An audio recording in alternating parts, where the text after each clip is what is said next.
Hello everyone and welcome back to Nightfall Narratives. I know many of you use these videos to fall asleep, so before you drift off, I'd love it if you could leave a comment letting me know where you're listening from around the world. Also, don't forget to like and forward, and subscribe if you're enjoying the episodes. The early morning light filters through the trees, casting long shadows across the dew-covered grass. The park is still, serene, a sanctuary untouched by the chaos of the outside world. It's the kind of place that begs to be captured, its beauty fleeting, fragile. And there, standing on the path, is a photographer, adjusting the lens of his camera. He's been coming here for months, drawn to the tranquility, the perfect light. With each click of the shutter, he immortalizes the stillness, the way the sun peeks through the branches, the mist that clings to the lake's surface. He moves quietly, unnoticed by the few early joggers or the occasional dog walker. In his solitude, the world around him feels pure, undisturbed. His camera clicks rhythmically, capturing moments only he seems to see. The images, sharp, vivid, are his way of holding on to the fleeting beauty of the park.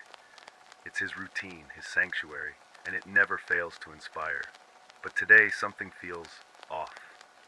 As he scrolls through the photos on his camera, something catches his eye. There in the background of one of the shots stands a figure, a man. His heart skips a beat. He doesn't remember seeing anyone there. He zooms in, but the figure is blurry, almost like a shadow, too distant to make out clearly. He dismisses it, chalking it up to a trick of the light. After all, it's just a picture, just a figure in the background, right? He moves on, continuing to snap photos of the peaceful morning, but the nagging thought remains. Who was that? The days roll on, and the photographer continues his routine, arriving at the park just as the first light breaks over the horizon. The camera feels natural in his hands, the rhythmic click a comfort. But there's a shift in his mood now, a quiet unease that follows him through the trees. It started small, a fleeting worry brushed aside, but it's growing harder to ignore. Every time he reviews his photos, the figure appears, sometimes in the distance, sometimes just at the edge of the frame. Always watching, always there. At first, he tells himself it's coincidence. Maybe the man is a regular visitor, someone harmless who enjoys the quiet as much as he does. But deep down, that explanation feels too simple, too easy. He would have noticed him by now, wouldn't he? Seen him out of the corner of his eye? But no, he only ever spots the man after the fact, hidden in the photos like a ghost. The unease begins to follow him, even outside the park. At night, in the quiet of his apartment, he scrolls through his photos again, staring at the shadowy figure.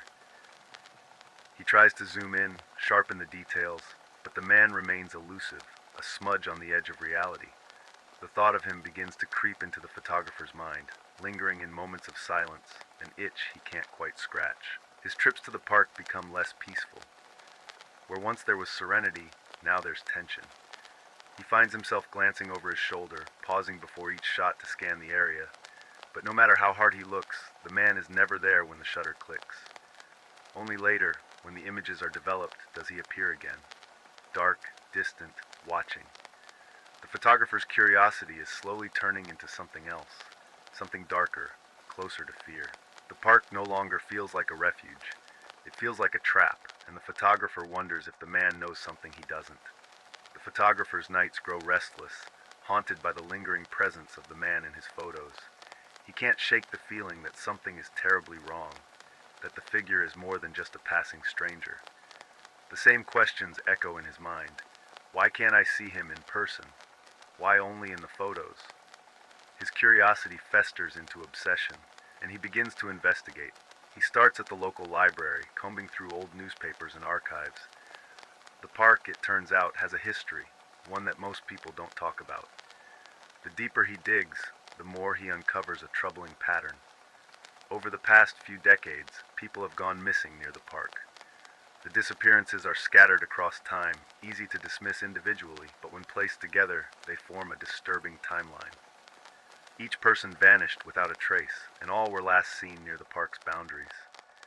As he continues his research, he comes across unsettling rumors, stories passed down quietly, never making headlines.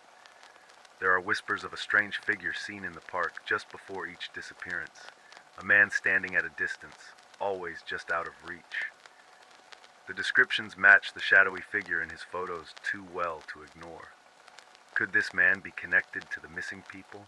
Late one night, he uncovers an old article, decades old, about a photographer who disappeared under strange circumstances. In the photo accompanying the article, the photographer freezes. It shows the missing photographer's last known picture, a grainy, black and white shot of the park. In the background, there's a figure, a man, the same man. The discovery sends a chill down his spine.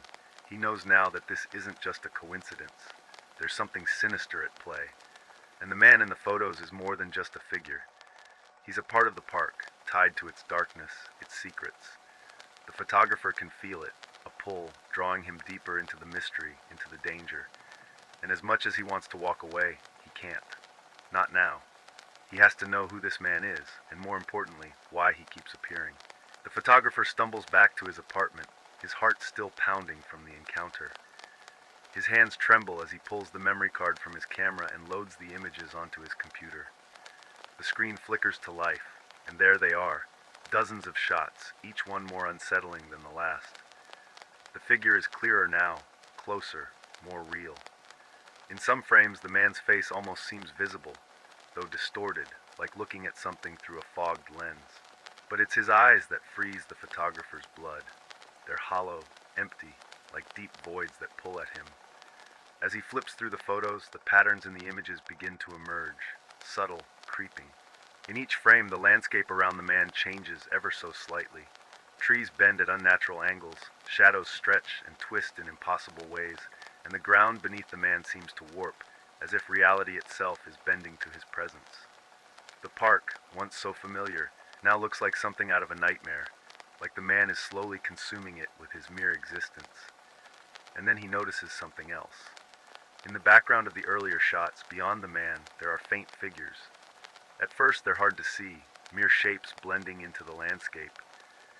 But as the photographer zooms in, the realization dawns on him with horrifying clarity. They aren't just shadows, they're people. Faces half-formed, trapped in the trees, in the mist, in the very essence of the park itself. The figures are pale, gaunt, like they've been drained of life. Their eyes, just like the man's, are hollow. These are the missing. The photographer stares at the screen in shock. The man isn't just a presence in the park. He's something far worse. He's a vessel, a conduit for the souls of those who have vanished, consumed by the darkness that surrounds him. The figures in the background were once like him, ordinary people who wandered too close, who became too curious. And now, they're trapped, part of the landscape, part of the park's twisted reality. The photographer's chest tightens as the full weight of his discovery crashes down on him. The park isn't just a place, it's a trap, a prison for lost souls, and the man is its gatekeeper. But worse than that, he's the lure. Those who see him, those who capture him in photos, are drawn into the park's grasp. And now, the photographer knows he's next. Suddenly, he hears a soft rustling behind him. His heart stops. Slowly, he turns to face the window. There, standing on the street below, barely visible in the glow of the streetlights, is the man. He's closer than ever, his hollow eyes locked on the photographer's window. The truth is unveiled now. The man isn't just in the park. He's wherever the photographer goes. The photographer knows there's no escaping it now. The man's presence has breached the boundaries of the park, stepping into his life, his home. His every thought is consumed by the hollow-eyed figure, whose image haunts every reflection, every dark corner. Sleep is impossible. When he closes his eyes, he feels the man watching, lurking in the shadows, waiting. There's only one thing left to do: confront him, once and for all. Determined, the photographer grabs his camera, not out of hope, but as a final tool, to document what's to come, to leave behind some trace of his fate.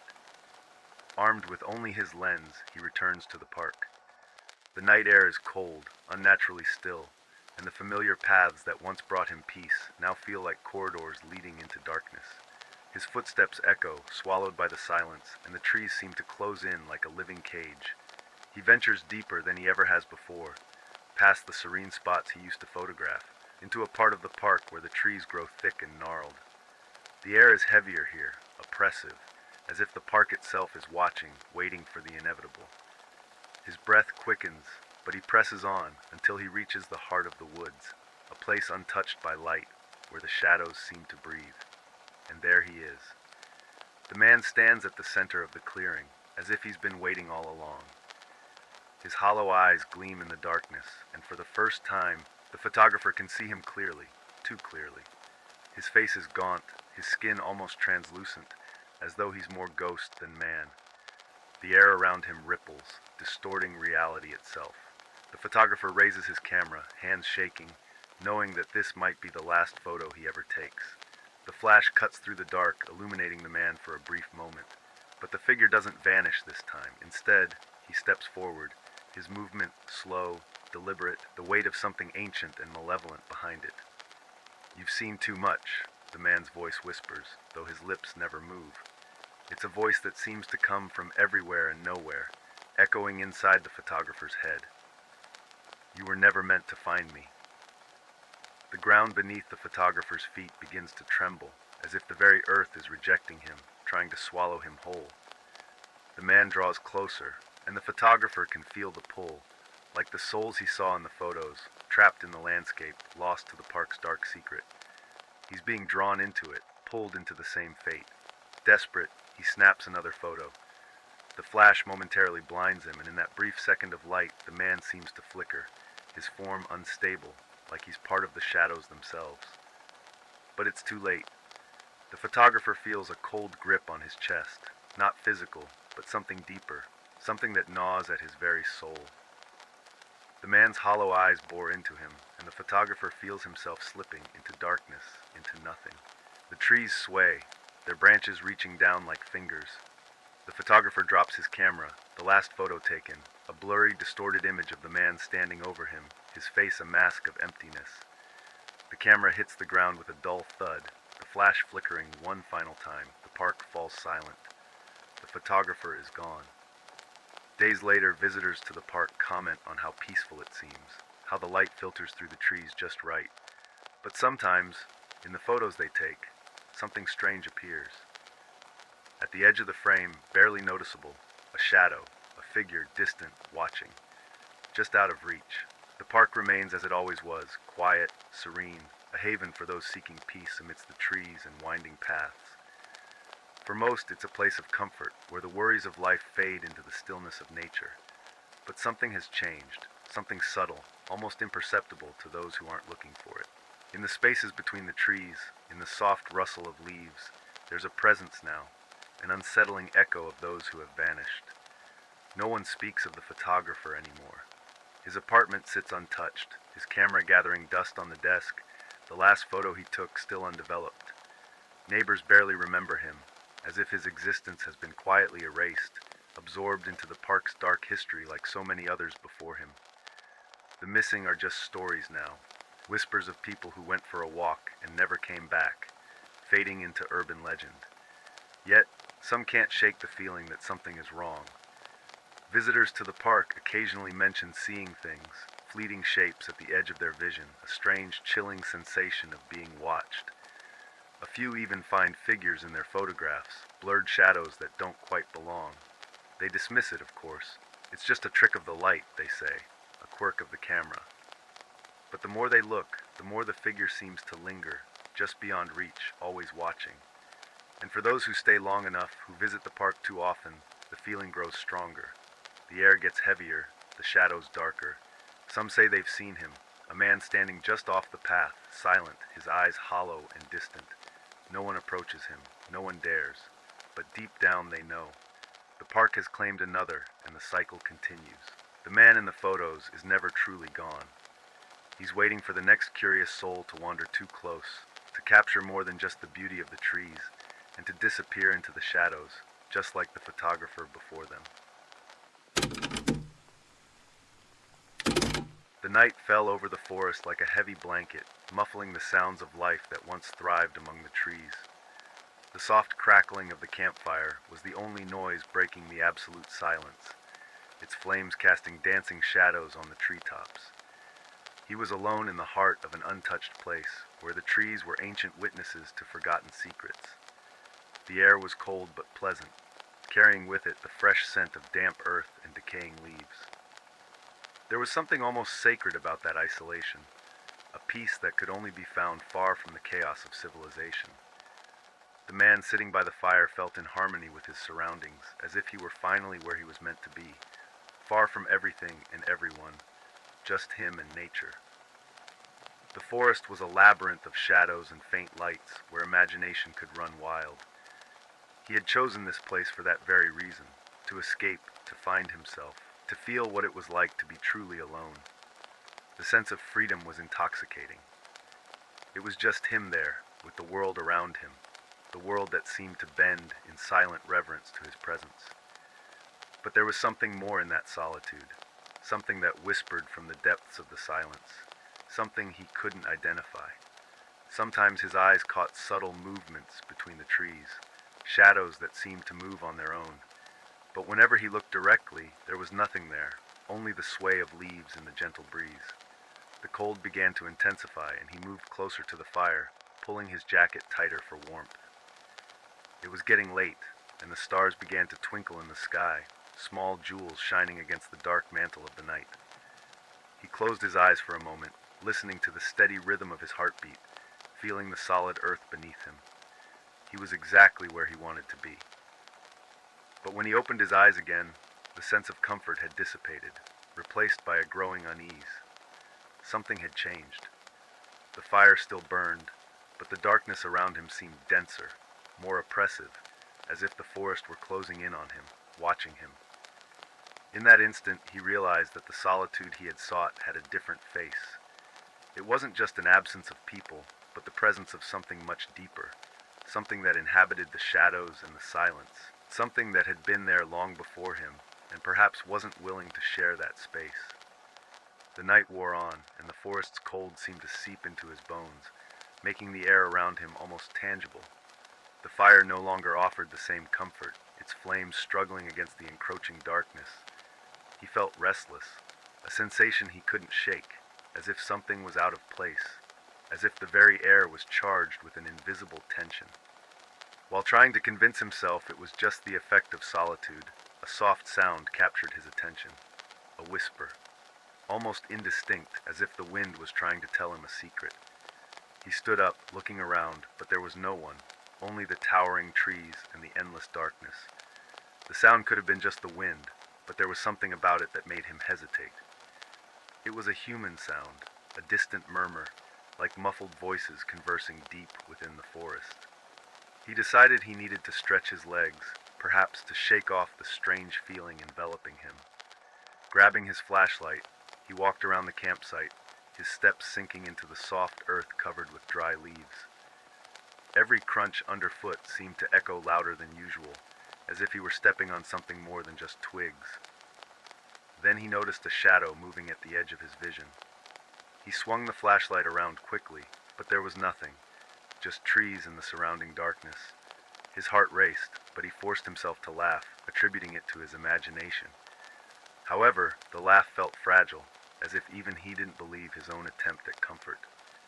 Back at the campsite, the fire seemed smaller, the flames weaker. He sat down, trying to focus on the warmth, on the safety the fire should provide. But the whispers returned, louder this time, as if several voices were talking just beyond the circle of light. He stood up again, spinning the flashlight in all directions, but the voices stopped immediately, leaving only the oppressive silence. He felt like he was being watched, as if the forest had keen eyes observing his every move. The solitude that had once been comforting had transformed into something threatening, an isolation that left him vulnerable. He began to question his sanity, wondering if he was succumbing to irrational fears. But then, as he turned back toward the fire, he saw it again, the shadow among the trees, motionless, just watching. This time there was no ignoring it. The figure was there, silent, fused with the darkness, so indistinct it was impossible to define its features or intentions. And before he could decide whether to approach or flee, the shadow vanished, swallowed by the forest, leaving only the echo of what might have been a distant laugh. He stood still for a moment, trying to process what he had just seen, trying to find a rational explanation for the irrational. But the silence that followed was worse than any sound, a silence that seemed to scream the truth he didn't want to admit. He was no longer alone.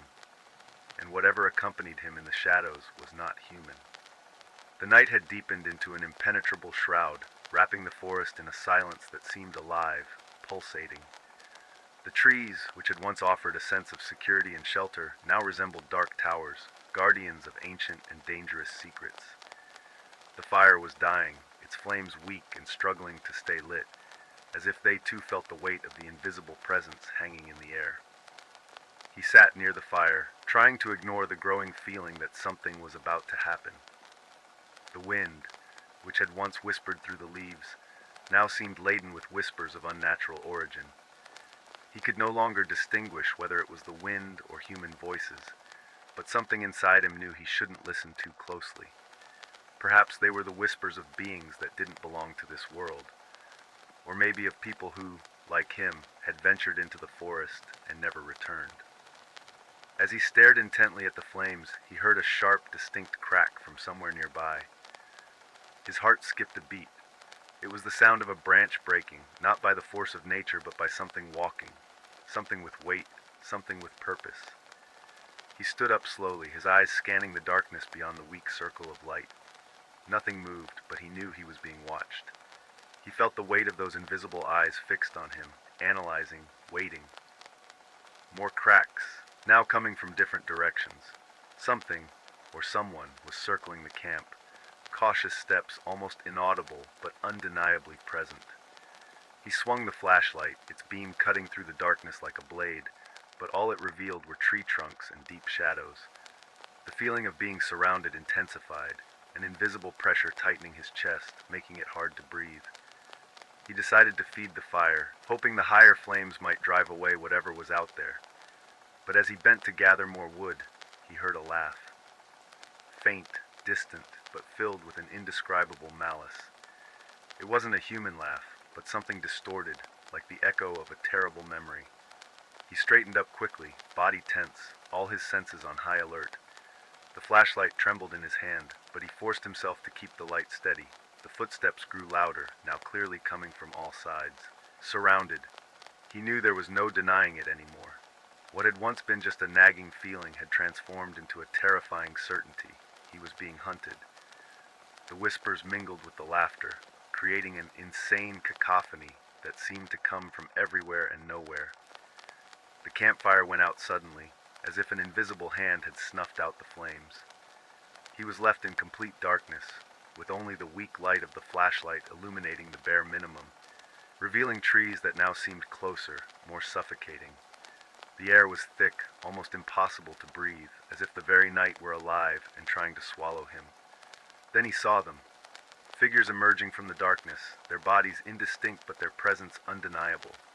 They weren't entirely solid, their forms wavering between the tangible and the ethereal, like shadows that refused to be fully defined. Empty eyes glowed in the darkness, fixed on him, as if predators ready to strike. Fear paralyzed him for a moment, but the instinct to survive quickly took over. He tightened his grip on the flashlight and began to run, with no direction in mind, just fleeing, feeling the weight of the pursuit close behind. The footsteps were now clear, heavy, as if the shadows had solidified, become flesh. Laughter echoed in the trees, the sound of pure malice, as he ran through the forest with no destination, only trying to escape the inevitable. The night was no longer a refuge, but a prison where he was being hunted by something that didn't belong to this world, something that wanted him, not out of revenge or anger, but simply because he was there. The solitude he had sought had turned into absolute terror, and he knew in his heart that this night would not end like the others. He ran aimlessly through the forest, his feet barely touching the ground as fear pushed him onward. His heart pounded in his chest like a frantic drum, each pulse echoing in his ears, mingling with the sound of footsteps chasing him. The world around him became a blur of shadows and branches, an indistinct landscape where every tree looked identical to the one before, as if he were running in circles within a nightmare from which he couldn't wake. Suddenly, the sound of footsteps ceased, and silence fell over the forest like a crushing weight. He stopped, panting, trying to catch his breath and understand what had changed. The silence was so absolute it hurt his ears, an absence of sound that was worse than the constant noise before. He looked around, his eyes wide with adrenaline and terror, but he could see nothing but the deep shadows extending in every direction. And then they appeared. At first, they were indistinct shapes, figures that seemed to merge with the shadows, slowly emerging from the darkness around him. He could barely make out their faces, but there was something deeply wrong about them. Their bodies were thin, almost skeletal, covered in pale, translucent skin that didn't seem to belong to living beings. Their eyes, or what was left of them, were just dark holes, devoid of any trace of humanity. And their smiles, those thin, disturbing smiles stretched at impossible angles, filled with a malice that made his stomach churn. They didn't speak, but their presence screamed a clear intention. He had nowhere left to run. The figures closed in slowly, their movements in a sinister rhythm, as if they were dancing a macabre choreography, tightening the circle around him. Each step they took seemed to steal more of the warmth from the air, leaving the forest colder, more dead. He backed away, but with each step he took, the figures advanced a little more, until finally his back hit the trunk of a tree. There was nowhere left to go. He felt trapped, his fear turning into pure despair. He had to get out of there, he had to escape, but there was no way out, not with the figures so close, their empty eyes fixed on him as if they were studying him, savoring the moment. He tried to speak, to scream, anything to break the oppressive silence, but the words died in his throat, suffocated by terror. The figures stopped a few meters away, forming a perfect circle around him, and then, as one, they tilted their heads to the side in unison, as if they were listening to something he couldn't hear. In the midst of that nightmare, he had the feeling that they were waiting for something, perhaps a command. But from whom? From what? There was no sound in the forest, except for the rapid beating of his own heart and his ragged breathing, which seemed to echo in the darkness. The air was so thick it was hard to breathe, as if the world around him was closing in, squeezing him between the trees and those inhuman figures. He knew he had to do something, anything, but fear paralyzed him. Every movement he tried to make was like dragging his body through a nightmare of mud and shadows. Then, without warning, one of the figures stepped forward, extending a thin, bony hand toward him. The touch didn't come, but the gesture was enough to jolt him from his stupor. With a desperate cry, he threw himself to the side, trying to escape through the only space that seemed free. He ran with all his might, feeling the weight of the figures just behind him, the cold of their presence closing in like a wave of ice. He didn't look back. He knew that if he did, he would see those empty eyes chasing him, getting closer, ever more hungry. But the forest seemed endless. He ran and ran, but the trees were always the same, the terrain unchanged, as if he were trapped in a labyrinth that refused to let him escape. And in the distance, he could still hear the sound of footsteps, the echo of distant laughter that made his mind falter. He was trapped. No matter how fast he ran, he knew he couldn't escape. Desperation drove him to keep running. Even when his legs felt like lead, and each breath was a sharp knife in his lungs. The darkness around him seemed denser, as if the forest itself were conspiring to keep him trapped, suffocating any hope of escape. The trees formed an endless labyrinth, and he felt as if he were running in circles, always returning to the same place, always under the watchful gaze of those empty eyes that pursued him. But then something changed. The darkness ahead seemed to part, revealing a clearing. He stumbled toward it, his heart hammering in his chest, expecting it to be just another illusion, another trap of the forest. But as he emerged from the trees, the clearing was real. The space was surrounded by ancient trees, their twisted branches forming a natural dome that blocked the view of the starry sky. In the center was a formation of stones arranged in a circle, like an ancient altar forgotten by time. Panting, he approached, the faint light of his flashlight illuminating the ground in front of him. It was then that he saw the signs, remnants of past camps, forgotten there like the traces of other people who, like him, had ventured into the forest and never returned. There were torn backpacks, scattered clothes, and personal items that seemed to have been abandoned in haste. But what caught his attention was the symbol carved into the central stone, an old and deep mark as if it had been engraved centuries ago. The mark was a tangled web of lines and curves, forming a symbol he didn't recognize, but which emanated a palpable sense of malice. He moved closer, his eyes fixed on the symbol, trying to understand its meaning. That's when, like a whisper from the depths of his mind, the revelation began to take shape. This place wasn't just a simple campsite, not just a passing point. It was a place of sacrifice, a place where long before he arrived, dark rituals had been performed, rituals that sealed a pact between the world of the living and something that existed beyond the borders of reality. Those figures that pursued him weren't just ghosts or apparitions, but guardians of an eternal cycle of sacrifice and pain. As he examined the clearing, a deep sense of dread settled in his chest. The stories about the forest were more than just legends. They were warnings. The voices that whispered in the winds, the shadows that moved on their own, were all signs that he had been chosen, that the forest had decided his fate the moment he set foot there. The clearing, with its stone altar and cursed symbol, was the heart of the cycle, the place where all those who had been hunted before him had ended. And now, he was there, surrounded with no escape, the next offering meant to appease the entities that inhabited the shadows. Suddenly, everything became clear. The only way to escape, the only way to break the cycle, was through a sacrifice. But not just any sacrifice. It had to be a voluntary one, a choice between his own life and the eternal damnation of those who would come after him. He understood with a chilling clarity that the cycle could only be broken if he surrendered, if he accepted his fate and offered his life as payment.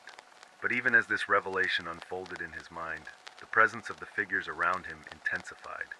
He could feel their empty eyes, their skeletal hands outstretched, waiting for him to make his decision. And as fear transformed into resigned terror, he knew deep in his soul that there was no other choice. He was trapped in a destiny sealed long before his arrival, and the only way out was to accept the truth the forest had revealed to him. The cold of the revelation quickly dissipated, replaced by a wave of panic. The idea of surrendering to those figures, of sacrificing himself to appease the entities that inhabited the forest, was unbearable. The survival instinct that had been held in check by fear exploded within him with overwhelming force. He wasn't going to surrender so easily. If the forest wanted a sacrifice, it would have to fight for it. He backed away from the stone altar, his mind racing as he searched for a way to escape. He knew the figures were still there, in the shadows around the clearing, waiting, watching. He could feel their presence like a physical pressure in the air, but that only fueled his determination. He grabbed the knife he carried in his backpack, the blade reflecting the faint light of the flashlight. It was a small weapon, a survival tool, not meant for combat, but it was all he had. With the knife in one hand and the flashlight in the other, he began to walk around the clearing, his eyes scanning the darkness, trying to anticipate the next movement of the figures. With each step, the tension increased, as if the very air were vibrating with the malignant energy that permeated the place. He knew he couldn't trust his senses, that the forest was distorting his perception, but he had no choice but to keep moving forward. Suddenly, one of the figures emerged from the shadows, silent as a ghost, moving with unnatural grace. It advanced, its hand outstretched toward him, its empty eyes fixed on him. Without thinking, he slashed the air with the knife, swinging it with all his strength. The blade passed through the figure as if it were smoke, offering no resistance, and he nearly lost his balance. A cold, joyless laugh echoed through the clearing, reverberating through the trees like a funeral bell. He spun toward the sound, only to see more figures approaching, closing in, each one closer than the last. Their twisted smiles and dark eyes were a constant reminder that he was in a place where the rules of the real world didn't apply. He struck again, this time with more force, driven by desperation.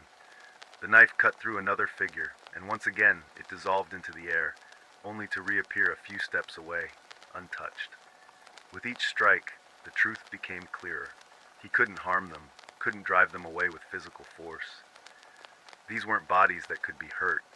They were shadows, materialized nightmares, and he was powerless against them. But the struggle wasn't just physical. The forest was testing his mind, eroding his determination, trying to convince him that there was no way out. The feeling of suffocation intensified, as if the trees were closing in on him, tightening the circle around the clearing. The darkness seemed to pulse, alive, breathing with him, following his steps, waiting for him to make a mistake. But he wouldn't give up. With each new attack from the figures, he retreated, searching for a way out, a gap in the darkness that surrounded him. His heart pounded, his breathing ragged, but his mind remained focused, clinging to the last spark of hope. He knew he couldn't defeat them directly, but maybe he could find a way to outsmart them, to use the very nature of the forest against them. With every move, he tried to recall the details of the ancient tales he had heard about cursed places, about rituals and sacrifices. There was always a way to break the cycle, to escape fate. And then, amid the terror, a thought emerged. The clearing, the altar, the symbol. Perhaps what he needed wasn't to fight the figures directly, but to use the power of the altar itself to turn the tables. He ran toward the altar, his heart racing, the figures now almost touching his back. He reached the central stone, kneeling before the carved symbol. The idea was insane, but he had no other choice. He pressed his hand against the symbol, feeling the cold stone beneath his skin, and began to mutter words he didn't fully understand, words that came from a deep place in his mind, as if they were memories from a past life. The figures stopped suddenly, as if hesitating, and he felt the pressure around him ease slightly. He kept muttering, his voice trembling but steady. The flashlight flickered, almost going out, and the darkness around him stirred, as if reacting to what he was doing. The forest seemed to vibrate, an intense and ancient energy coursing through the ground, the trees, the air. Then a burst of light emanated from the altar, momentarily blinding him. The figures recoiled, emitting sounds that resembled distant screams, as if they were being dragged back into the shadows from which they came. He felt the warmth of the light envelop his body, burning away the cold that had gripped him. When the light faded, he was alone in the clearing. The figures were gone, swallowed by the darkness, and the symbol on the stone seemed to have lost its power, now just a tangled web of lines worn down by time. He was panting, his body exhausted but alive. The forest, though still shrouded in shadows, seemed less oppressive, as if it had retreated, as if it had lost part of its power. But he knew he wasn't safe, not yet. The struggle had given him a chance, but the forest still wanted him. And he needed to get out of there before the darkness regained its strength, before the strangers returned to finish what they had started. He was exhausted, every muscle in his body crying out for rest, but the persistent terror drove him to continue. He knew that what had happened in the clearing was not a complete victory. The light that emanated from the altar had temporarily driven the strangers away, but the forest still pulsed with a dark energy, an ancient power that would not be easily defeated. He needed to leave, but something pulled him back to the altar, as if part of him knew there was more to be discovered. Kneeling before the central stone, with the symbol still visible, though weakened, he began to examine the details around him. The stones surrounding the altar were arranged in a way that seemed intentional, forming a pattern he hadn't noticed before. A pattern of convergence, all paths leading to the center, to the symbol he had touched. That's when he noticed another inscription, almost invisible in the dim light, carved at the base of the stone, half buried in earth and moss. He cleaned the surface with trembling hands, slowly revealing words that appeared to be in an ancient language, a mixture of symbols and characters he didn't recognize. But as his fingers traced the inscriptions, the words began to make sense in his mind, as if being translated by a force beyond his understanding. The message was clear, though terrifying. The sacrifice was necessary, but it wasn't just a simple blood sacrifice. To break the cycle, someone had to offer themselves, body and soul, not only to the forest, but to become part of it. What the strangers wanted, what the entities that inhabited that place demanded, was a soul that accepted the burden of maintaining the balance between worlds. It was a price no one before him had been willing to pay, a price he now understood in all its terrible magnitude. The symbol on the altar was the key. When he had pressed his hand against it, he had triggered a reaction, a connection between himself and the forest, something the other sacrifices hadn't managed to do. Those who had come before had tried to resist, to fight, to escape, but none of them had understood the true purpose of the sacrifice. It required more than just offering life. It demanded the surrender of one's essence, an act of total submission. He began to feel the weight of what lay before him.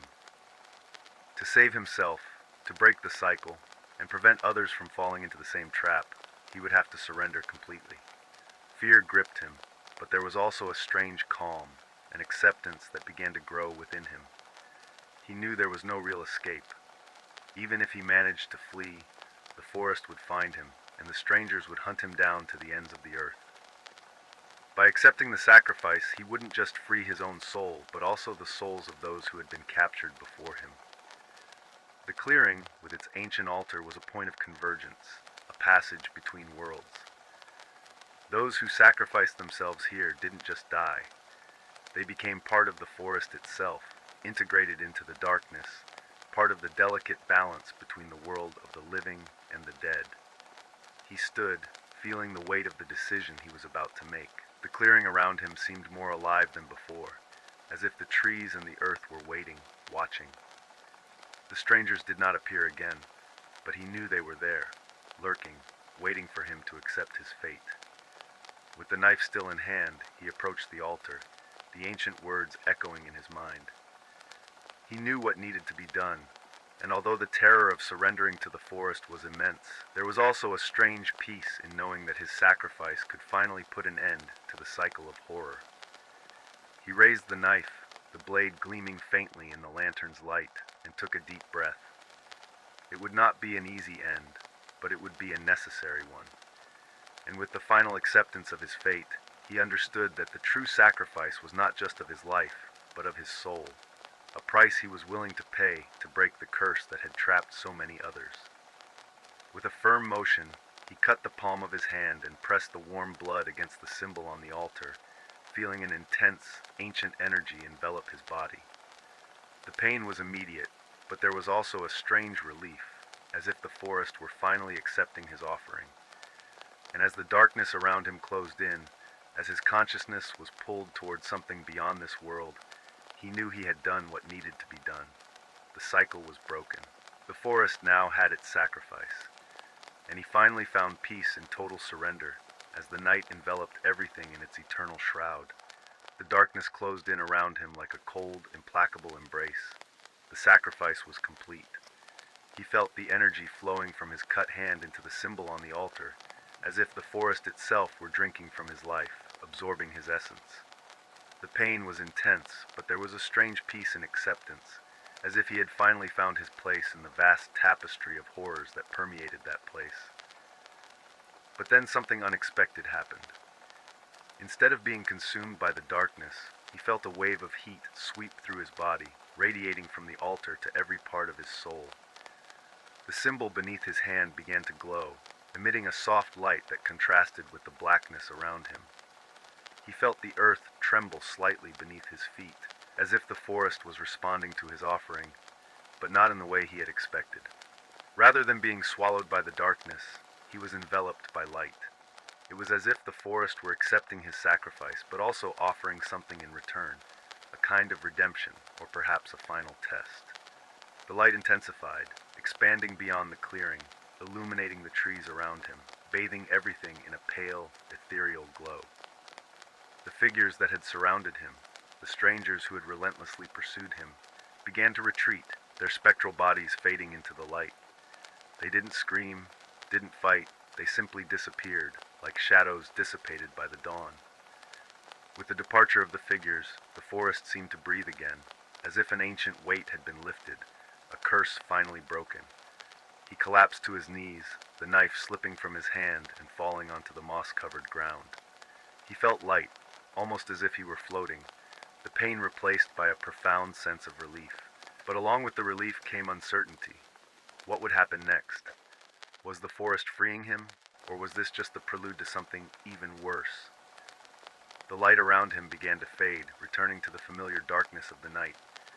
But this darkness was no longer oppressive, no longer alive with the threat of the strangers. It was simply the calm, quiet night, as it should be. He looked around, still expecting something to emerge from the shadows, but all he found was the peaceful swaying of the trees in the wind. Finally he stood, staggering slightly, still dizzy from the experience. The altar, which had once pulsed with malignant energy, now appeared to be just a simple stone, worn down by time, the symbol almost invisible on its surface. The clearing was empty, except for him, and the sensation of being watched had completely vanished. He began walking away from the clearing, with no clear direction, simply following the instinct to leave that place. The forest, once a labyrinth of terror, now seemed almost welcoming. The trees no longer resembled threatening towers, but silent companions watching him pass by. After some time, he found a trail that seemed familiar. He followed it, his steps firm despite his exhaustion. The night was calm, and for a moment he allowed himself to believe that it was all over, that he was free. But when he finally reached the edge of the forest, where the first lights of civilization flickered in the distance, he stopped and looked back. The forest was quiet, but there was something in the air, a vague, almost imperceptible sensation. It wasn't a threat, but a presence, as if something were watching him from afar, waiting. It was then that he realized the truth. Yes, he had broken the cycle, but the price had been his connection to the forest. Part of him now belonged to that place and always would. He was free to leave, to resume his life, but he would never be the same. There was a piece of his soul, a small but vital part, that would remain in that altar, in that clearing, forever tied to the darkness he had faced. And so, with a mix of relief and melancholy, he left the forest behind, knowing that although he had escaped, a part of him would always be condemned to walk among the shadows, guarding the secrets of that place. At the edge of the road, he encountered another camper, a solitary figure walking toward the forest with a backpack and a curious expression on his face. They exchanged a brief glance, and something deep in the stranger's eyes made him stop. A reflection, perhaps, or a silent recognition. But he said nothing. He simply nodded and continued on his way, leaving the new camper to follow his own path into the darkness. And as he walked back into the light, a soft shadow passed over his face, a final reminder of what he had faced. Perhaps the forest would never truly let him go.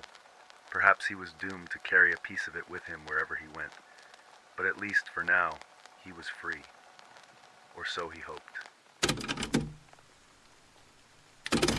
The evening sun dipped below the horizon, casting long shadows across the rural landscape. The sky, a deepening shade of indigo, was flecked with the first stars of nightfall. In this tranquil setting, a small, charming house stood surrounded by dense woods, its silhouette framed against the darkening sky. Inside, the atmosphere was one of comfort and warmth, the kind that wrapped around you like a cozy blanket on a chilly night. In this haven, an 8-year-old girl spent her weekends. Her presence brought a light-hearted cheer to the otherwise quiet home, her laughter echoing off the walls, chasing away the oppressive silence that often enveloped the place. Her aunt, the house's owner, welcomed her with open arms, happy to provide a sanctuary from the bustle of everyday life. Yet beneath the surface of this seemingly idyllic escape, a sense of foreboding lingered. The house, though charming, was not without its secrets. The locals spoke in hushed tones about strange occurrences in the area, stories of eerie happenings and inexplicable phenomena. These tales, whispered around campfires and in dimly lit kitchens, painted a picture of a land touched by shadows and mysteries. As the girl settled into her weekend routine, something shifted. Her playful energy gave way to an unsettling restlessness. The nights, once peaceful, became fraught with unsettling dreams. Her sleep was haunted by visions that left her tossing and turning, her small frame curled up in fear. Each morning, she awoke with the remnants of these nightmares clinging to her like a dark fog. Her family, initially dismissive of the child's fears, soon became concerned. The dreams were not just fleeting shadows. They were vivid, menacing, and left an indelible mark on her spirit. The house, once a place of comfort, seemed to warp into something darker, its rooms now echoing with an inexplicable tension. The girl's growing dread became a silent scream that resonated through the walls, a prelude to the horrors that were about to unfold. The night air was thick with an unsettling stillness as the house lay cloaked in darkness. The quiet was abruptly shattered by a sudden, panicked cry. The girl's aunt, drawn by the distress, rushed to the child's bedroom, her heart pounding with anxiety. As she pushed open the door, she was met with a sight that would forever be etched into her memory. The girl lay in bed, her small body twisted in a grotesque manner, her face pale and smeared with dark, ominous streaks. The sheets were stained with a horrifying mix of blood and sweat. Her eyes, wide and terrified, darted around the room as if trying to make sense of the nightmare that had overtaken her. The source of her distress was immediately apparent. Her mouth was filled with a trickle of blood, and her skin was marred with deep, red bite marks. Panic swept through the house as the family gathered, their faces etched with fear and confusion. The girl's aunt, trembling, called for help, her voice breaking as she relayed the urgent situation. The once comforting house now seemed to pulse with an eerie energy, the shadows in the corners of the rooms stretching and shifting as if alive. The medical professionals who arrived were baffled. They examined the girl with a mix of concern and disbelief, finding no immediate explanation for her injuries. They ruled out any ordinary causes and left, leaving behind a lingering sense of dread. As the family tried to make sense of the horrific events, whispers of old legends began to surface. The area surrounding the house was known for its unsettling history. Stories of witches and malevolent spirits had been passed down through generations. It was said that these dark forces could invade dreams and manifest their terror in tangible ways. The family, desperate for answers, began to entertain the frightening possibility that something supernatural was at play. The atmosphere in the house grew increasingly tense as the family grappled with their fear. Late-night conversations turned to urgent discussions about ancient rites and protective measures. The walls, once a sanctuary, now seemed to close in with a malevolent presence. The girls' screams of terror continued, each one a chilling reminder of the darkness that had descended upon their lives. In the midst of this chaos, the girls' dreams grew more vivid and disturbing, hinting at a sinister force that seemed to be feeding on her fear. The family's attempts to comfort her were overshadowed by their growing realization that the horror they were facing was far beyond their understanding. In the dead of night, the house, once a place of refuge, had transformed into a battleground between light and darkness. The family, gripped by an overwhelming sense of dread, knew they had to act decisively to protect the child from the malevolent force that seemed to have taken hold of their home. They turned to ancient rites and protective measures, hoping these could banish the unseen terror that had plagued their lives. Candles were lit in every room, their flickering flames casting long, dancing shadows on the walls. The family gathered in the living room, their faces illuminated by the soft, trembling light. An old book of rituals, passed down through generations, lay open on a makeshift altar. The air was thick with the scent of incense, its smoky trails curling through the room like spectral fingers. The rituals began with a solemn chant, the words spoken in hushed, reverent tones. The family members moved with a mixture of reverence and urgency, each step an incantation, a desperate plea for protection. They sprinkled salt and holy water around the house, the grains and droplets shimmering in the candlelight as they traced protective symbols on the floors and walls. Each ritual was performed with a fervent belief that these measures would fortify their defenses against the encroaching darkness. The atmosphere was charged with tension. The house seemed to react to their efforts, the walls creaking and groaning as if resisting the attempts to dispel the malevolent presence. Shadows danced more erratically, and the temperature in the rooms dropped, causing their breath to fog in the chilling air. The girl, meanwhile, was tucked safely in a corner of the house, shielded by protective charms and surrounded by her family's vigilant presence. The climax of the night's efforts came with a dramatic exorcism. An elder from the community, known for his knowledge of the arcane, led the ceremony. His voice, deep and commanding, filled the room with ancient invocations. The air crackled with an unseen energy as he invoked protective spirits and ancient deities, his words piercing through the oppressive silence. The girl, her eyes closed tightly, seemed to tremble with the force of the ritual. The family watched in anxious anticipation, their faith and hope hanging on the outcome of this desperate measure. The intensity of the ceremony reached its peak, and for a moment, it felt as if the very fabric of reality was strained by the struggle between light and darkness. As the final incantations were spoken, a profound stillness fell over the house. The candles burned low, their light softening to a gentle glow. The shadows that had once seemed so menacing began to recede, their grip on the house loosening. The oppressive air lifted, leaving behind a palpable sense of relief. The family exhaled collectively, their faces reflecting both exhaustion and hope. The night drew to a close with a tentative peace settling over the house. The rituals, though intense, had seemingly succeeded in driving away the dark force that had so terrorized them. The family, though weary, found solace in the fact that they had fought back the darkness and for now restored their home to a semblance of normalcy. As dawn broke, the first light of morning filtered through the windows, casting a warm, reassuring glow across the house. The oppressive weight of the previous nights seemed to have lifted, replaced by an uneasy calm. The family, though exhausted, felt a tentative hope that the worst had passed. The girl, still shaken by the night's events, began to show signs of recovery. Her nightmares, which had plagued her relentlessly, began to diminish in frequency and intensity. The house, once steeped in an atmosphere of dread, now felt quieter and more serene. The shadows that had seemed to creep and shift in the corners were no longer as menacing. The lingering chill in the air had dissipated, replaced by a comforting warmth.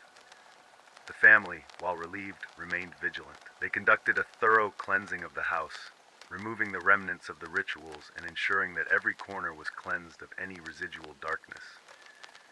The incense that had once filled the rooms was replaced with the fresh scent of morning air. The protective symbols and charms were carefully removed, their purpose fulfilled. The girl's recovery was slow but steady. She started to engage in normal activities again, though she remained quiet and contemplative. Her family watched over her with a mixture of tenderness and wariness, aware that the trauma she had endured had left its mark.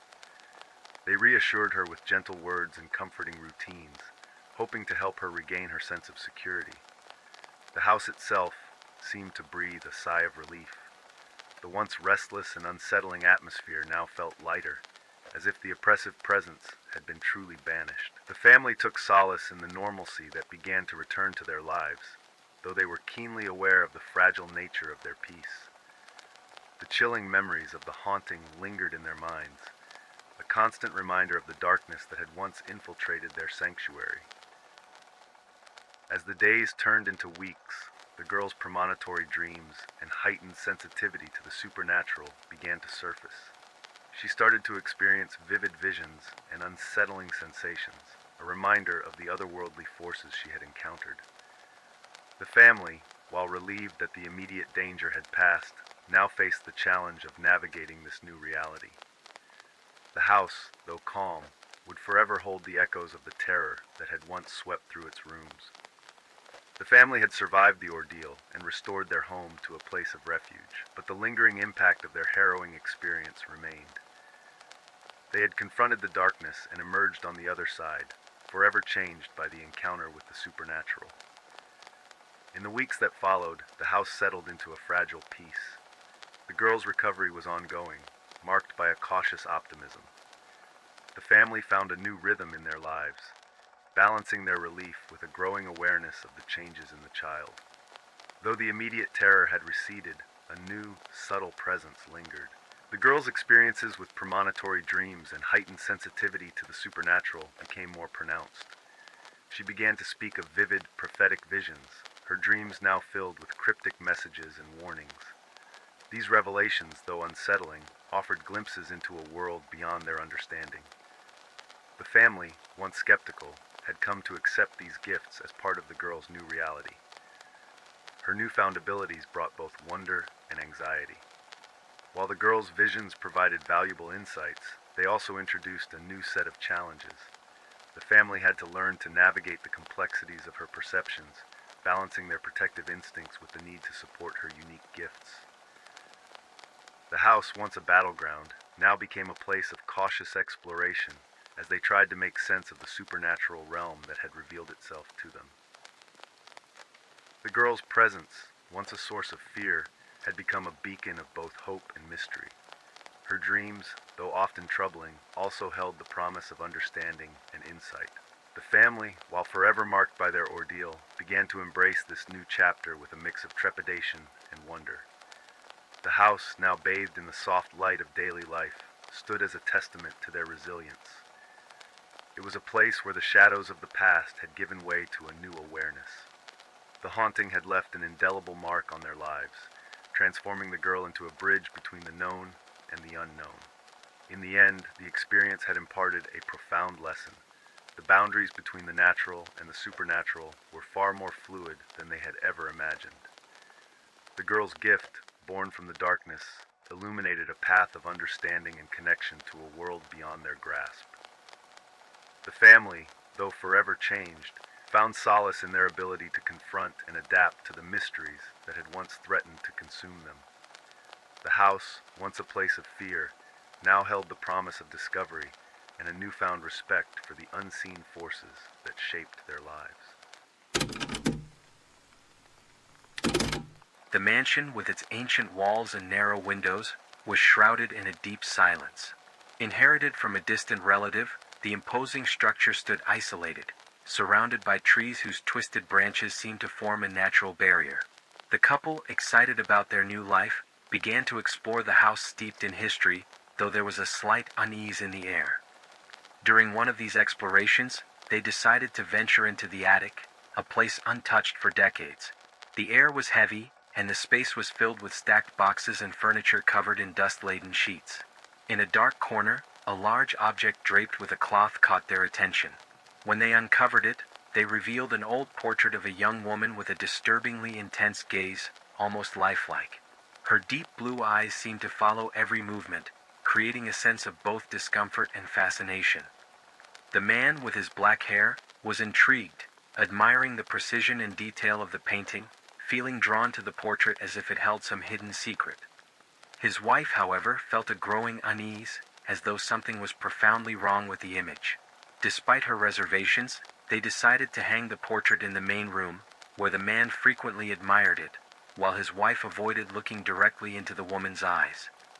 As time passed, the portrait began to exert a strange influence over the house and the couple. The woman in the painting, with her penetrating gaze and enigmatic smile, seemed to be waiting to fulfill an ancient destiny, while the mansion, once a peaceful refuge, started to reveal its dark secrets, one whisper at a time. The atmosphere in the mansion changed after the discovery of the portrait. The man with black hair, initially intrigued, became obsessed with the figure of the woman in the painting. He spent hours in front of the portrait, admiring every detail as if he were being drawn by an invisible mystery. His wife, on the other hand, felt an increasing discomfort. The woman's eyes in the portrait unsettled her, as if there were something sinister about the image. As the days went by, the man's obsession with the portrait grew.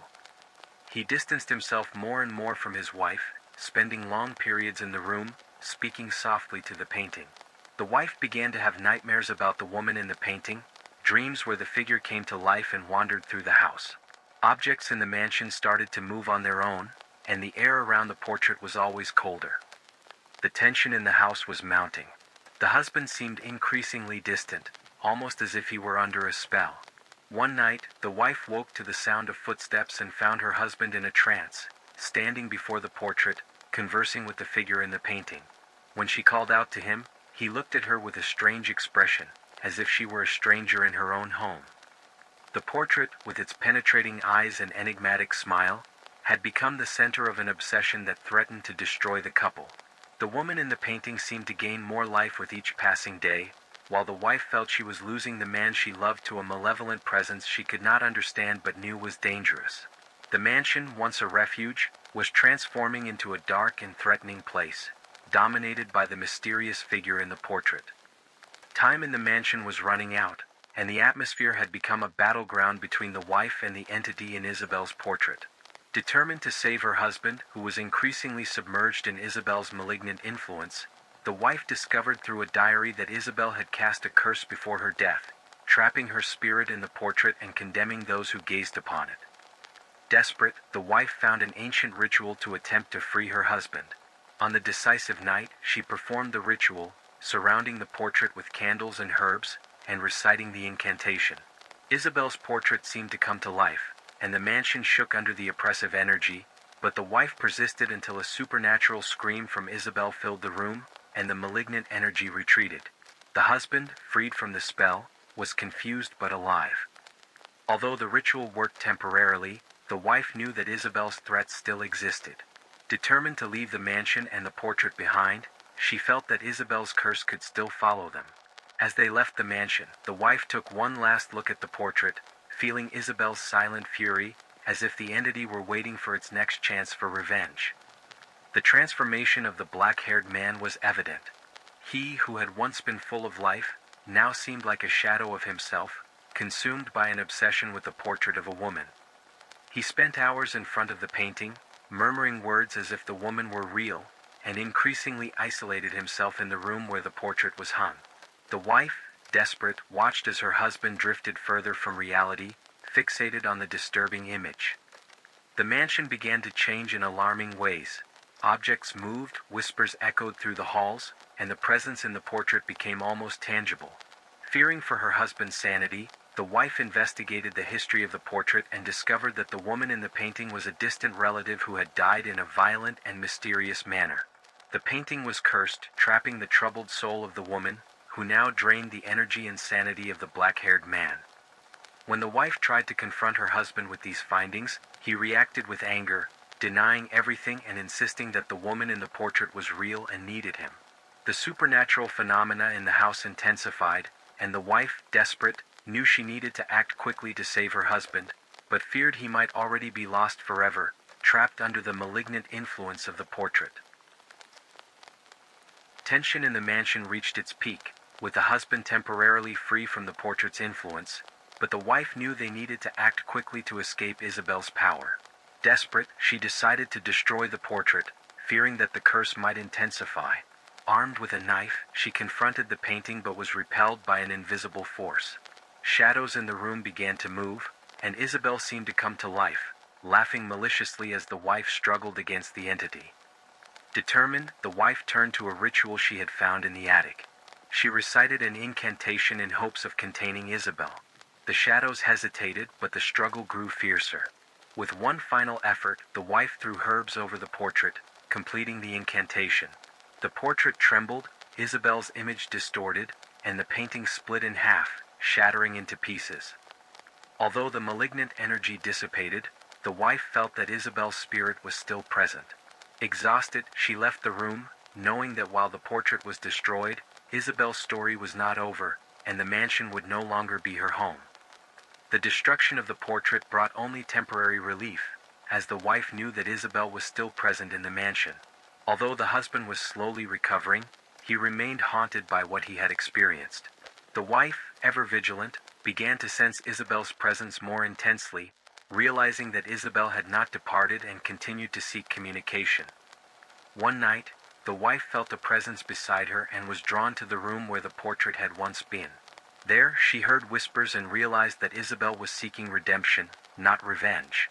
Understanding that Isabel needed help to find peace, the wife made the difficult decision to sacrifice herself to free the spirit. Reciting a different incantation, not to banish Isabel but to release her, the wife felt her life slipping away. By dawn, the husband found the mansion in silence, the portrait destroyed and the wife missing. Realizing the sacrifice she had made, he left the mansion, knowing she had freed Isabel but at the cost of her own life. Though he had survived, a part of his soul remained trapped in the mansion, along with the memory of what he had lost. After the wife's sacrifice, the mansion fell into peace, but the husband, deeply shaken, felt that something essential had been lost. The house, once haunted, became silent, but he knew that the cost of this tranquility was terrible. Unable to bear the memories, he moved to a small house in the city, living in a state of pain and guilt, haunted by his wife's sacrifice. One day he came across a new portrait in an antique store that evoked the same terror he had felt in the mansion. Realizing that the curse was still lurking, the man decided to dedicate his life to preventing others from falling into the same trap. Aware that the terror still lurked, he became the guardian of this dark secret, battling against a force that should not exist in the world. The wind was gentle at first, barely noticeable as it swept through the towering trees, whispering softly like a secret carried on the air. The forest stretched endlessly in every direction, its ancient branches reaching toward the sky as if to cage the sun, now dipping below the horizon. A father and his son walked through the underbrush, their boots crunching the dry leaves beneath them. They had planned this trip for months, a chance to escape, to breathe fresh air and leave the world behind for a while. But as the sky darkened, there was something else in the air, an unease that neither of them could shake. The father, though determined to hide it, felt it first. A pressure, a weight that pressed down on his chest as the wind picked up. The boy, younger and more sensitive, seemed to notice it too. He kept close to his father's side, his small hands gripping the straps of his backpack as though holding on for dear life. Thunder rumbled in the distance, faint but growing louder with each passing minute. The air grew thick, heavy with the promise of rain, and the leaves began to tremble in anticipation. They were still a ways from their campsite, but the father quickened his pace, trying to outrun the storm. The boy stumbled slightly, glancing nervously at the tree line, where shadows seemed to move in the fading light. "It's just the wind," the father said, forcing a smile that didn't quite reach his eyes. The boy nodded, but his grip on the straps only tightened. They were alone, or at least they thought they were. The first crack of lightning split the sky, illuminating the forest in a sudden, stark flash. For just a moment, the trees stood taller, darker, their silhouettes menacing in the pale light. And in that brief second, something else, something neither of them wanted to acknowledge, moved in the distance. A shape, quick and fluid, darting between the trees. The father's breath caught in his throat. He turned to look at his son, who stared back with wide eyes. The storm was coming, but there was something worse on the wind, something that felt far more dangerous than the rain or the thunder. With the night closing in and the storm on its heels, they pressed on, deeper into the forest, unaware of the eyes watching them from the shadows. The storm gathered strength overhead, its distant rumble growing louder, more insistent. The father and son hurried along the trail, the forest around them closing in, each tree like a silent sentinel standing watch. The last rays of sunlight vanished behind the thick clouds, plunging the woods into an unnatural darkness, too early for the time of day. With every step, the forest became less familiar. The father wiped his brow, though the cold wind had already chilled the sweat clinging to his skin. He glanced at the boy, whose small frame was hunched under the weight of the sudden shift in atmosphere. The light drizzle quickly turned into heavy rain, soaking through their clothes. But the father's unease wasn't about the storm. He had noticed something, a trail of footprints in the mud. They were subtle, almost washed away by the rain, but definitely not theirs. They followed alongside their path for a few yards before disappearing into the trees. He didn't say anything, didn't want to scare the boy, but his heart raced a little faster. The boy stopped suddenly, his hand gripping the sleeve of his father's jacket. "Did you hear that?" he whispered, barely audible over the wind and rain. The father frowned, listening. All he could hear was the storm, the rain pelting the leaves, and the occasional crack of a branch in the wind. But there, beneath it all, there was something else. Faint, like a shuffle, or maybe footsteps. "It's just the forest," the father lied, gently tugging his son forward, but now his own ears were straining to catch any unnatural sound. Every rustle of the underbrush felt wrong, like it was trying to mask something, or someone moving just beyond their sight. As they pressed deeper into the woods, the rain fell harder, a solid sheet that blurred their vision. The boy kept glancing over his shoulder, as if expecting to see someone or something emerging from the shadows. The father kept his pace steady, forcing himself not to look back. Then came the first flash of lightning. It lit up the forest in a brilliant, blinding strike, and for a brief moment, everything was clear. The trees, the bushes, the soaked ground, and there, just at the edge of the light, a figure, standing still, watching. It was gone before the thunder cracked. The boy's hand trembled in his father's grip, his breath coming out in quick, shallow gasps. The father didn't need to ask. He'd seen it too. Something, or someone, was out there, following them. Panic flared in his chest, but he swallowed it down. "Keep moving," he urged, his voice tight, trying to keep control. They couldn't stop now. The storm was growing stronger, and whatever was out there, it was getting bolder. With every crack of thunder, the father couldn't help but wonder if the next flash of lightning would reveal the figure standing closer, the space between them shrinking with every step. Night had fully descended by the time they found the cabin. It sat half hidden among the trees, its wooden walls gray with age and moss clinging to the damp planks. The roof sagged, and the windows were little more than gaping holes, long since abandoned to the elements. But in the relentless downpour, it was their only option. The father hesitated, standing just outside the door. Something about the place felt wrong, as though it had been left to rot for a reason. But the rain was pouring in sheets now, soaking them to the bone, and the forest behind them felt alive, shifting and watching with every gust of wind. "Let's get inside," he said, his voice firm but shaky. He didn't want his son to hear the doubt creeping in. The inside of the cabin was worse. The air was thick, damp, and smelled of decay. The wooden floor creaked under their weight, and the walls seemed to close in, pressing down on them.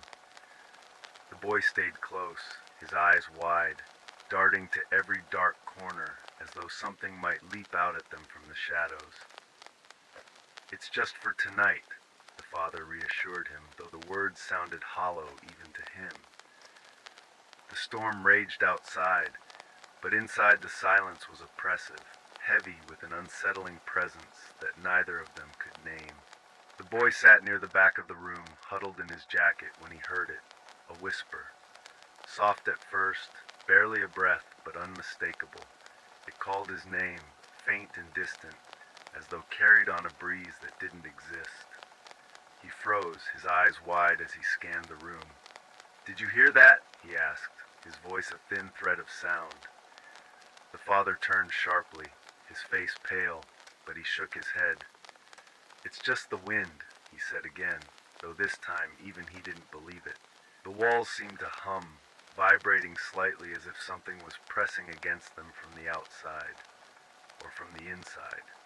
Another whisper, this time louder, closer. The father clenched his fists, trying to push back the rising fear. He stood and moved to check the door, making sure it was secure, though deep down he knew that wouldn't matter. Whatever was out there, it wasn't something a locked door could keep out. The rain hammered on the roof, the wind howling as the storm reached its peak. But in the silence between the gusts, they both heard it, a soft scratching like claws on wood, just outside the cabin's walls. It circled, slow and deliberate, as if it knew exactly where they were. The boy backed up against the far wall, his breath quickening. His father shot him a look, trying to keep calm, but his heart was pounding in his chest. They weren't alone. The whispers grew louder, overlapping now, a dozen voices calling softly, taunting them. Then came a sudden knock. A single, deliberate tap on the door, followed by silence. They froze, staring at the door, waiting for the next sound, but nothing came. The father took a step back, keeping his son close, his eyes locked on the door. They could feel it now. Whatever was outside was no longer content to watch from the shadows. It was getting closer, testing them. And in that moment, as the wind howled through the broken windows, the father realized something terrible. The whispers, they weren't coming from outside. They were coming from within the cabin. The storm raged on, battering the cabin with an unrelenting fury. The walls groaned under the weight of the wind, and the roof seemed ready to collapse at any moment. The father knew they couldn't stay. Whatever was in that cabin, whatever was whispering to them, wasn't going to let them rest. "We need to go," he said, his voice steady but urgent. The boy nodded, his face pale, his eyes darting toward the corners of the room as if the shadows might suddenly reach out and grab him. They braced themselves and stepped out into the storm. The rain was blinding, a thick, unrelenting curtain that turned the forest into a dark, formless maze. Lightning crackled above, illuminating the trees in brief, jagged flashes. For a moment, the boy thought he saw movement among the trunks, something slipping between the trees, impossibly fast. But the light was gone as quickly as it had come, and they were plunged back into darkness. The father gripped the boy's hand, pulling him forward. "Stay close," he said, though his voice was nearly drowned out by the storm. Each step felt like a battle against the wind and rain, and the forest had changed in the dark. Every path seemed unfamiliar, twisting in directions they hadn't seen before, as if the woods themselves were trying to confuse them. Then they heard it. Footsteps. Soft at first, almost lost beneath the sound of the storm, but unmistakable. Something was following them. The father tightened his grip on the boy's hand, his heart hammering in his chest. He quickened his pace, pulling the boy along with him, but the footsteps grew louder. Closer. They ran. Branches whipped at their faces, the mud pulling at their feet, but they didn't stop.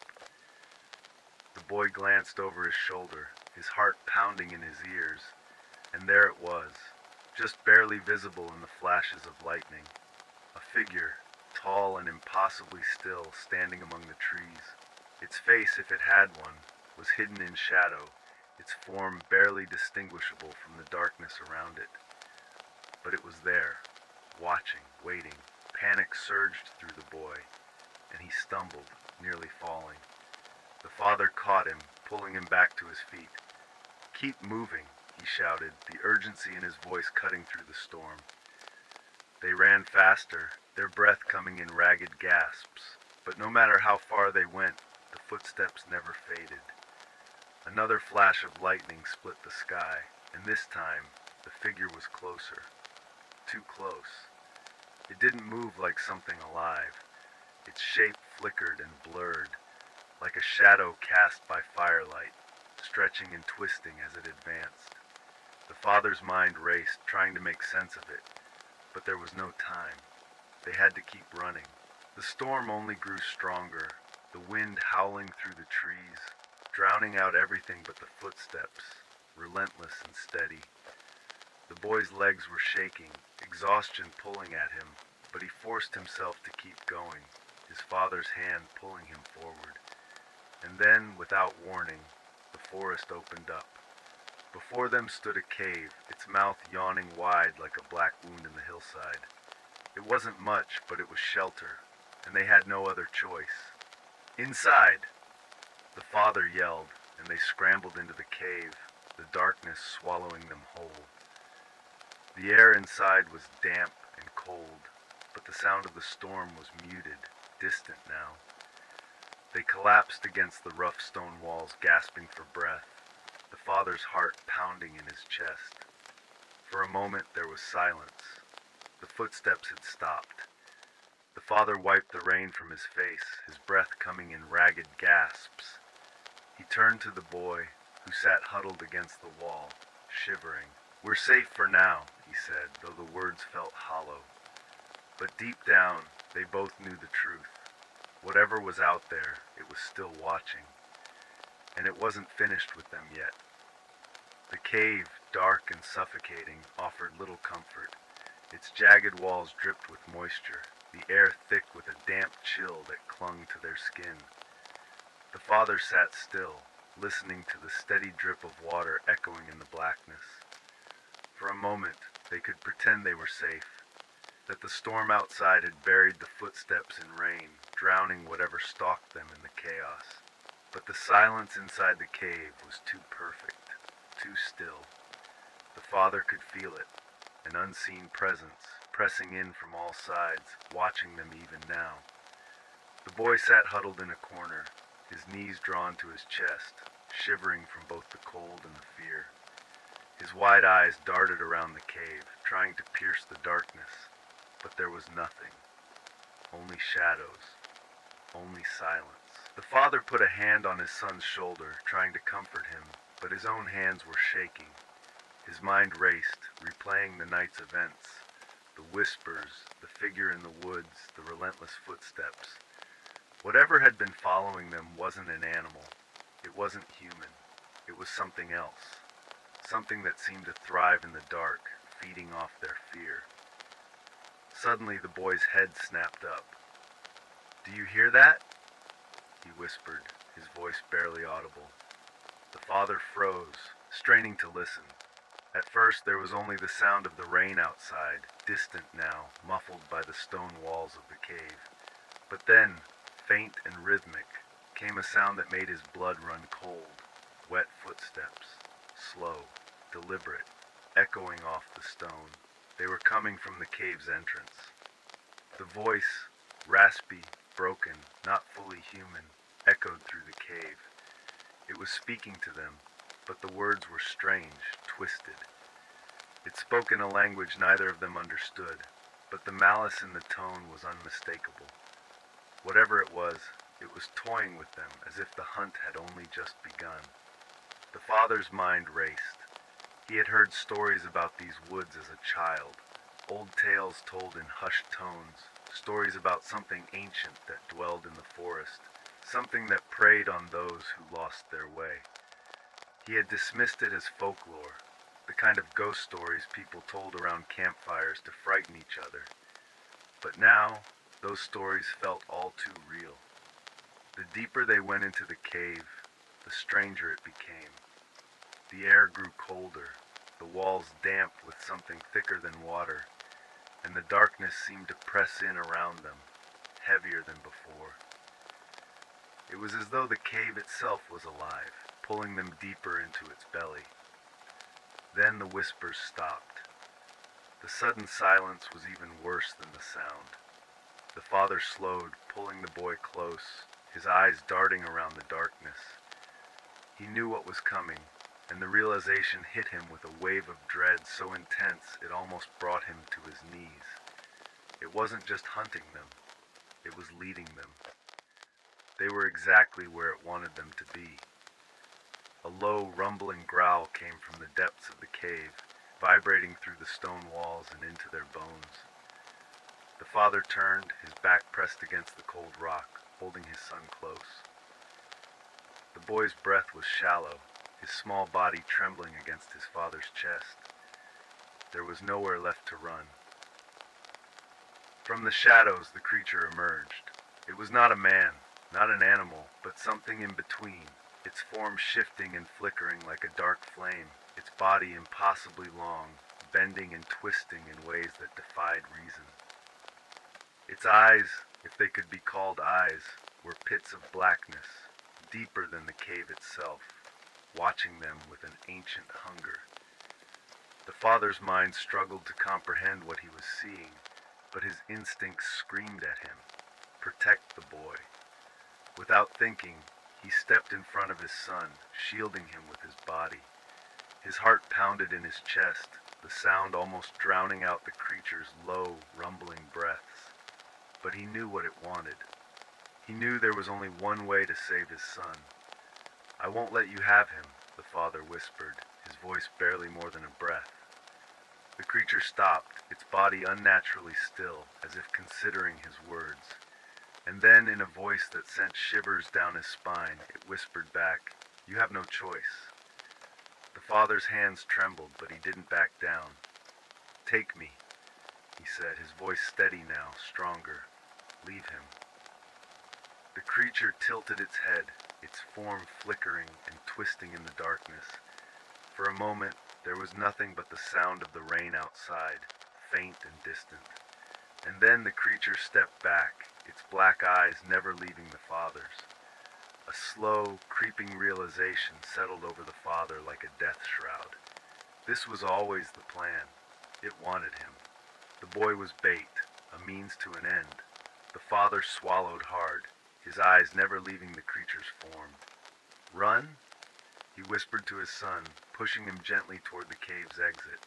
"Run and don't look back." The boy hesitated, his eyes wide with terror. "Dad, go!"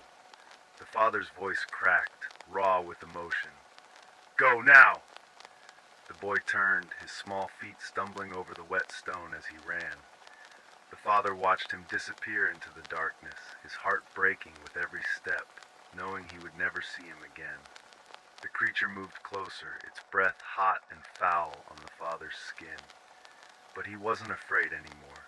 He had made his choice. As the shadows closed in around him, he whispered one last prayer for his son's safety, knowing that whatever came next, he had done all he could. Outside the cave, the boy ran through the forest, the storm still raging around him. But the path twisted and turned in ways it hadn't before, and the trees seemed to shift in the dark, blocking his way. Every direction he turned led him deeper into the woods. The whispers began again, soft at first, then louder, coming from everywhere and nowhere at once. The boy's breath came in ragged gasps as the forest seemed to close in on him, the trees stretching toward him like skeletal hands. And then he understood. The forest itself was alive, and it wasn't going to let him go, just like it hadn't let his father go. The whispers rose to a deafening crescendo as the boy disappeared into the night, swallowed by the storm, the forest, and the ancient, relentless darkness that had claimed them both. The storm finally began to die, its fury giving way to an eerie stillness. The rain slowed to a drizzle, the wind barely a whisper as dawn crept over the horizon. The forest, soaked and heavy, lay quiet, as though it had never been disturbed. The trees stood tall and unmoving, casting long, dark shadows over the soaked earth. There was no trace of the chaos that had unfolded in the dead of night, but the silence was deceptive. The forest, though still, was not at peace. Deep in its heart, where the father and son had vanished, something lingered, something ancient and insidious, woven into the roots and branches, watching over its domain with patient hunger. The boy's trail was gone. The mud had washed away any footprints, and the cave, once their final refuge, stood hidden again, a part of the forest's endless maze. Only the faint echo of whispers remained, carried by the breeze, too soft to be fully heard, but unmistakable to anyone who dared listen closely enough. In the distance, a search party called out. Men and women, their voices tinged with desperation, combed through the forest in the early light, calling the names of those who would never answer. They followed the paths the father and son had once taken, their boots sinking into the same mud, their eyes scanning the same dark corners. But the forest was indifferent, swallowing their cries just as it had swallowed the pair. As the searchers delved deeper into the woods, one of them stopped, frowning at the ground. A flash of recognition passed over his face, a single footprint, too small to be the father's, barely visible in the mud. He knelt, running his fingers over the faint outline, his heart quickening. For a brief moment, he felt hope. The boy had passed this way. But when he looked up, squinting into the shadows between the trees, something caught his eye. Just at the edge of his vision, where the forest seemed darkest, a figure stood. It was the boy, or at least it looked like him, small, still, watching from the shadows. The searcher called out, his voice hoarse from days of yelling. "Hey, it's okay, you're safe now, come here!" But the boy didn't move. He stood in silence, his face obscured by the shadows. The searcher's heart pounded in his chest as he stepped forward, slowly, cautiously, unsure of what he was seeing. Another flash of movement, a tall, dark figure behind the boy. Impossible to make out, but its presence was undeniable, standing just beyond him, watching too. The searcher's blood ran cold as he realized that something was deeply, terribly wrong. The boy, if it was the boy, slowly turned, disappearing back into the trees, as if being led deeper into the heart of the forest. And the searcher stood frozen, listening to the faint, distant whispers that drifted on the breeze just at the edge of hearing. The forest had claimed them, as it had claimed others before, and now it would wait for the next to wander too far. In the heart of the woods, where the ancient shadows never lifted, the hunt would begin again. I had always been a lover of solitude, the kind of person who chose to isolate himself from the world in a small house, deep within a vast rural area of Mexico. That house, far removed from everything, was surrounded by a sea of trees and wild lands, where nature reigned with its primal forces. The constant sound of rain, which had been falling for days, was a steady melody that calmed me and reinforced the sense of isolation. On that night, like so many others, I was at peace, resting after a long day of work. The darkness outside was thick, and the silence, broken only by the drumming of rain on the roof, brought a comfort that was almost hypnotic. But as in all tales where peace precedes chaos, there was a tension in the air, a foreboding that something was about to change. As I settled into my nightly routine, an unexpected noise startled me. A knock at the door, something so rare in that forgotten place, made my heart race. Deep down, I knew that whatever was out there on that rainy and dark night was not just a coincidence. The knock on the door echoed through the house, a strange and unsettling sound in the middle of that rain-soaked night. For a moment, I was frozen, trying to convince myself it was just the wind or perhaps a branch hitting the wood.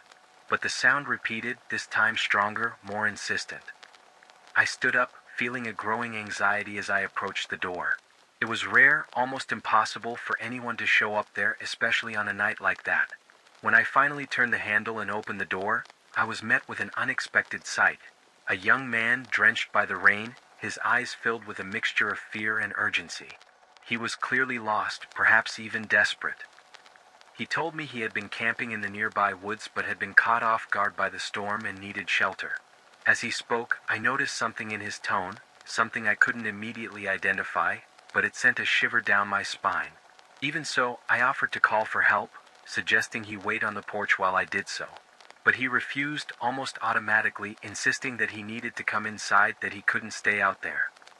That request, coming from a stranger on such an unusual night, made the air around us feel heavy, charged with a tension that shouldn't have been there. Something was wrong and I knew it. Even so, I hesitated, torn between the desire to help and the instinct to protect my own safety, feeling that the peace of that night was quickly turning into something much darker. After a moment of hesitation, the young man finally accepted my suggestion not to enter and, rather abruptly, turned and began to walk back toward the woods. The rain pounded against his body, and soon he disappeared into the darkness that engulfed the forest. I closed the door, but the silence that followed didn't bring the relief I had hoped for. On the contrary, the atmosphere inside the house felt different, as if the presence of that stranger had left an invisible mark. I tried to resume my routine, but every attempt to distract myself was in vain. My eyes kept drifting back to the window, expecting to see something I couldn't quite define. It was as if the very air inside the house had become thicker, harder to breathe. The sensation of being watched, even with the stranger out of sight, grew stronger by the second, and a deep discomfort began to consume me. The silence became oppressive, and every creak of the wood, every tap of the rain, seemed to carry a hidden meaning. I could no longer ignore the feeling that something was terribly wrong, as if that encounter had set off a chain of events beyond my control. The night dragged on, and the darkness outside seemed more intense, more threatening, while the unease inside me continued to build, turning the quiet into something almost unbearable. The night dragged on, each minute stretching out in the midst of the unease that enveloped me. I tried to focus on other things, but my thoughts kept returning to the stranger and the persistent discomfort. Then something outside caught my eye. A faint, almost imperceptible glow began to appear in the distance, amidst the darkness of the woods. At first, I thought my eyes were playing tricks on me, but the glow grew stronger. I walked over to the window, cautiously peering out, and what I saw made my blood run cold. There was a fire burning under a large tree, its light flickering in the rain, and beside it stood the unmistakable silhouette of the stranger who had knocked on my door. He was there, motionless, as if he were watching my house, his eyes seemingly fixed in the direction of the window where I stood. The sight was disturbing, and something inside me screamed that this was not normal, that the stranger was doing more than just seeking shelter. There was a purpose to his presence, something sinister that I couldn't understand, but that made fear pulse through my veins. The fire, burning in the middle of that storm, was a clear sign that he hadn't simply left. He was waiting, watching, and the realization of this made me act. I grabbed the phone and called the police, trying to keep my voice steady as I explained the situation. But even after hanging up, the discomfort didn't fade. The stranger was still out there, and I could feel that the situation was about to take an even more terrifying turn. After calling the police, I stood by the window, my eyes locked on the fire still burning in the woods. The stranger was still there, but something in his demeanor had changed. He wasn't just watching anymore, it was as if he had made a decision. In one swift motion, he extinguished the fire, and then he vanished into the darkness. The silence that followed was almost unbearable. Every nerve in my body was on edge, straining to detect any sound, any movement. Then I heard it. Footsteps. Heavy, deliberate, drawing closer to the house, crushing the wet ground beneath them. I didn't need to see to know it was him. My mind raced, trying to make sense of the situation, trying to find a solution, but fear was clouding my thoughts. I moved closer to the door, listening intently, and felt a presence on the other side. The footsteps stopped, and then came the first knock. It wasn't like before. It wasn't a request, it was a demand, a threat. Another knock, harder this time. The sound reverberated through the walls, heightening the tension with each passing second. I took a deep breath, my eyes darting to the gun I kept for emergencies. Every knock on the door was a reminder that I was running out of time, that I had to act before he forced his way in. With the gun now firmly in my hands, I positioned myself near the door, ready for whatever came next. Another knock, and this time the wood seemed to buckle under the force. I knew a confrontation was inevitable. The man outside, now armed with a rifle, left no doubt about his intentions. With my heart pounding and my hands steady, I waited for his next move, knowing that the fate of the night was about to be decided. The tension in the house was suffocating, each second stretching out like a wire ready to snap. The final knock on the door was more violent than the others, nearly tearing it from its hinges. I knew he was about to break in, and the only thing standing between us was a thin layer of wood. With my heart pounding in my chest, I raised the gun, aiming it at the door. There was no more time for hesitation. When I heard the sound of something metallic scraping against the lock, my instincts took over. Without thinking twice, I pulled the trigger. The shot echoed through the house, a deafening sound that filled the space and carried out into the darkness beyond. For a moment, everything was silent, a silence so thick it seemed to swallow even the sound of the rain. I took a deep breath, trying to steady my nerves as I kept my eyes on the door, waiting for the stranger's next move. After what felt like an eternity, I cautiously approached the peephole and looked outside. He was gone. The only sign of his presence was a set of muddy footprints leading back toward the woods.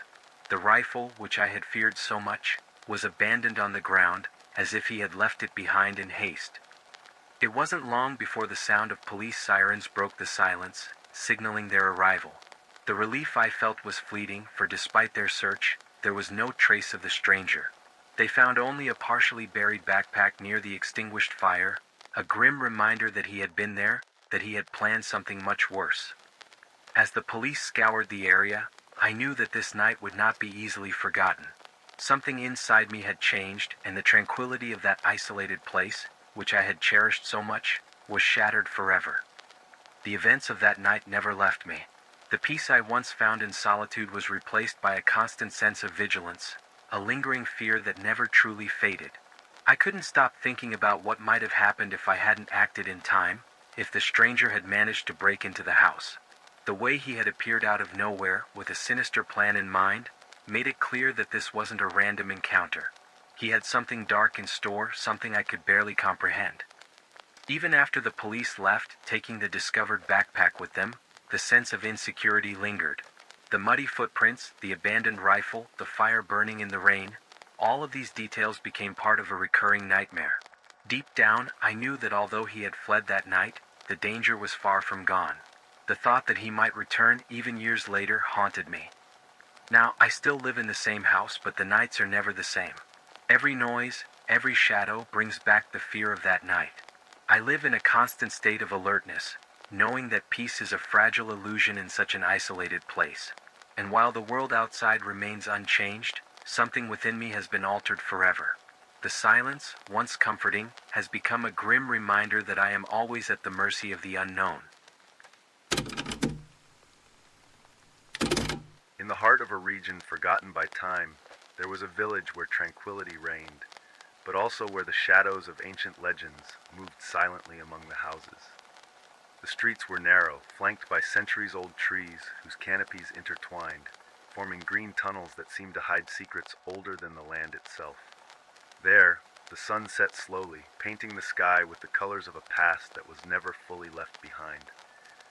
The villagers, simple people of few words, lived their lives with a certain melancholy, as if they carried the weight of the stories told by their grandparents and great-grandparents. Stories that were not merely entertainment, but warnings. No one in the village dared to question these narratives that spoke of vengeful spirits, creatures that roamed the woods, and above all, the ancient well. The well, situated right in the center of the main square, was more than just an old stone structure. It was the guardian of a mystery that no one wished to unravel. They said the well had been there long before the first inhabitant arrived, perhaps even before the trees that surrounded the village had taken root. No one knew who built it or why, but everyone knew the one indisputable truth. Under no circumstances should anyone ever look inside it. The legends were clear. Anyone foolish enough to disobey this warning and dare to peer into the darkness of the well would never be the same again. Some said that those who did so disappeared without a trace, swallowed by the very darkness they sought. Others claimed that they remained, but with empty stares, as if part of their soul had been sucked into the depths of the well, leaving only an empty shell behind. As the years passed, the elders decided it would be best to seal the well, hiding it beneath a heavy stone lid, as if this could contain the malevolence that dwelled there. Vegetation took over the place, covering it like a shroud, in the hope that time would erase it from the village's memory.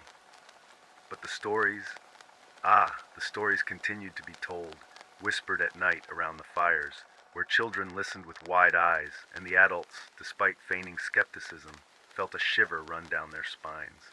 It was a place where fear hid in the shadows of everyday life, where past and present intertwined, and where the legends were not just words, but living warnings, as real as the wind that blew through the trees at night, carrying with it the whispers of those who dared to challenge the unknown. Despite the warnings, the temptation of the unknown was something the village youth could not resist. At that age, we all believed ourselves to be invincible, viewing the legends as nothing more than tales meant to scare children. It was this youthful arrogance that led us to do what no sane person would dare. During a stifling summer, while we searched for any kind of amusement, Philip, always the most daring, suggested that we visit the well on the next full moon, just to see if the stories were true. Michael laughed nervously, but soon everyone was convinced, including Clara, usually the voice of reason. Laughing at the superstitions, we agreed to meet in the square on the appointed night. The days leading up to that night passed in a blur, a mix of anticipation and nervousness. When the full moon finally arrived, brighter and colder than any before, we knew there was no turning back. We met in the square in silence, with Philip leading the way, defiant. "Let's see what's inside this well," he said, and in that moment we forgot the warnings and the fear. The temptation of the unknown had won. We walked together towards the well, hearts racing, certain that we were ready to face whatever might be hidden inside, or at least that's what we thought. The full moon hung high in the sky, casting long, sinister shadows over the sleeping village. As we approached the well, the silence was broken only by the muffled sound of our footsteps. A sense of dread weighed heavily on our hearts, as if we knew we were about to cross a point of no return. When we reached the square, the well stood as it always had, an ancient structure covered by a stone lid, half hidden by vegetation. Philip, trying to maintain his courage, was the first to approach, holding the lantern with slightly trembling hands. "Let's get this over with," he said, but his voice betrayed the fear we all felt. With the help of Michael, who had brought a lever, we managed to move the heavy stone lid. As the darkness was revealed, a putrid smell, like something rotten, rose from the well, causing us to instinctively recoil. Philip leaned over the opening, trying to see what was hidden down below. Suddenly, Philip's face twisted in pure terror. Before we could react, an invisible force violently pulled him into the well. His desperate scream echoed through the night, and then oppressive silence fell upon us. We were paralyzed, unable to comprehend what had just happened. We tried in vain to rescue him, throwing ropes and stones into the well, but all we received in return was the sound of our own despair echoing back. The well seemed like a bottomless abyss, swallowing not just Philip, but our hope as well. I tried to look inside myself, but felt a malevolent presence that wanted to drag me in too. It was then that I heard a faint whisper, Philip's distorted voice pleading for help, as if coming from a place beyond this world. With trembling hands and the help of the others, we covered the well again, trying to close the door on that nightmare. However, we knew it wouldn't end there. As we walked away, it became clear that the night had revealed something that should never have been disturbed.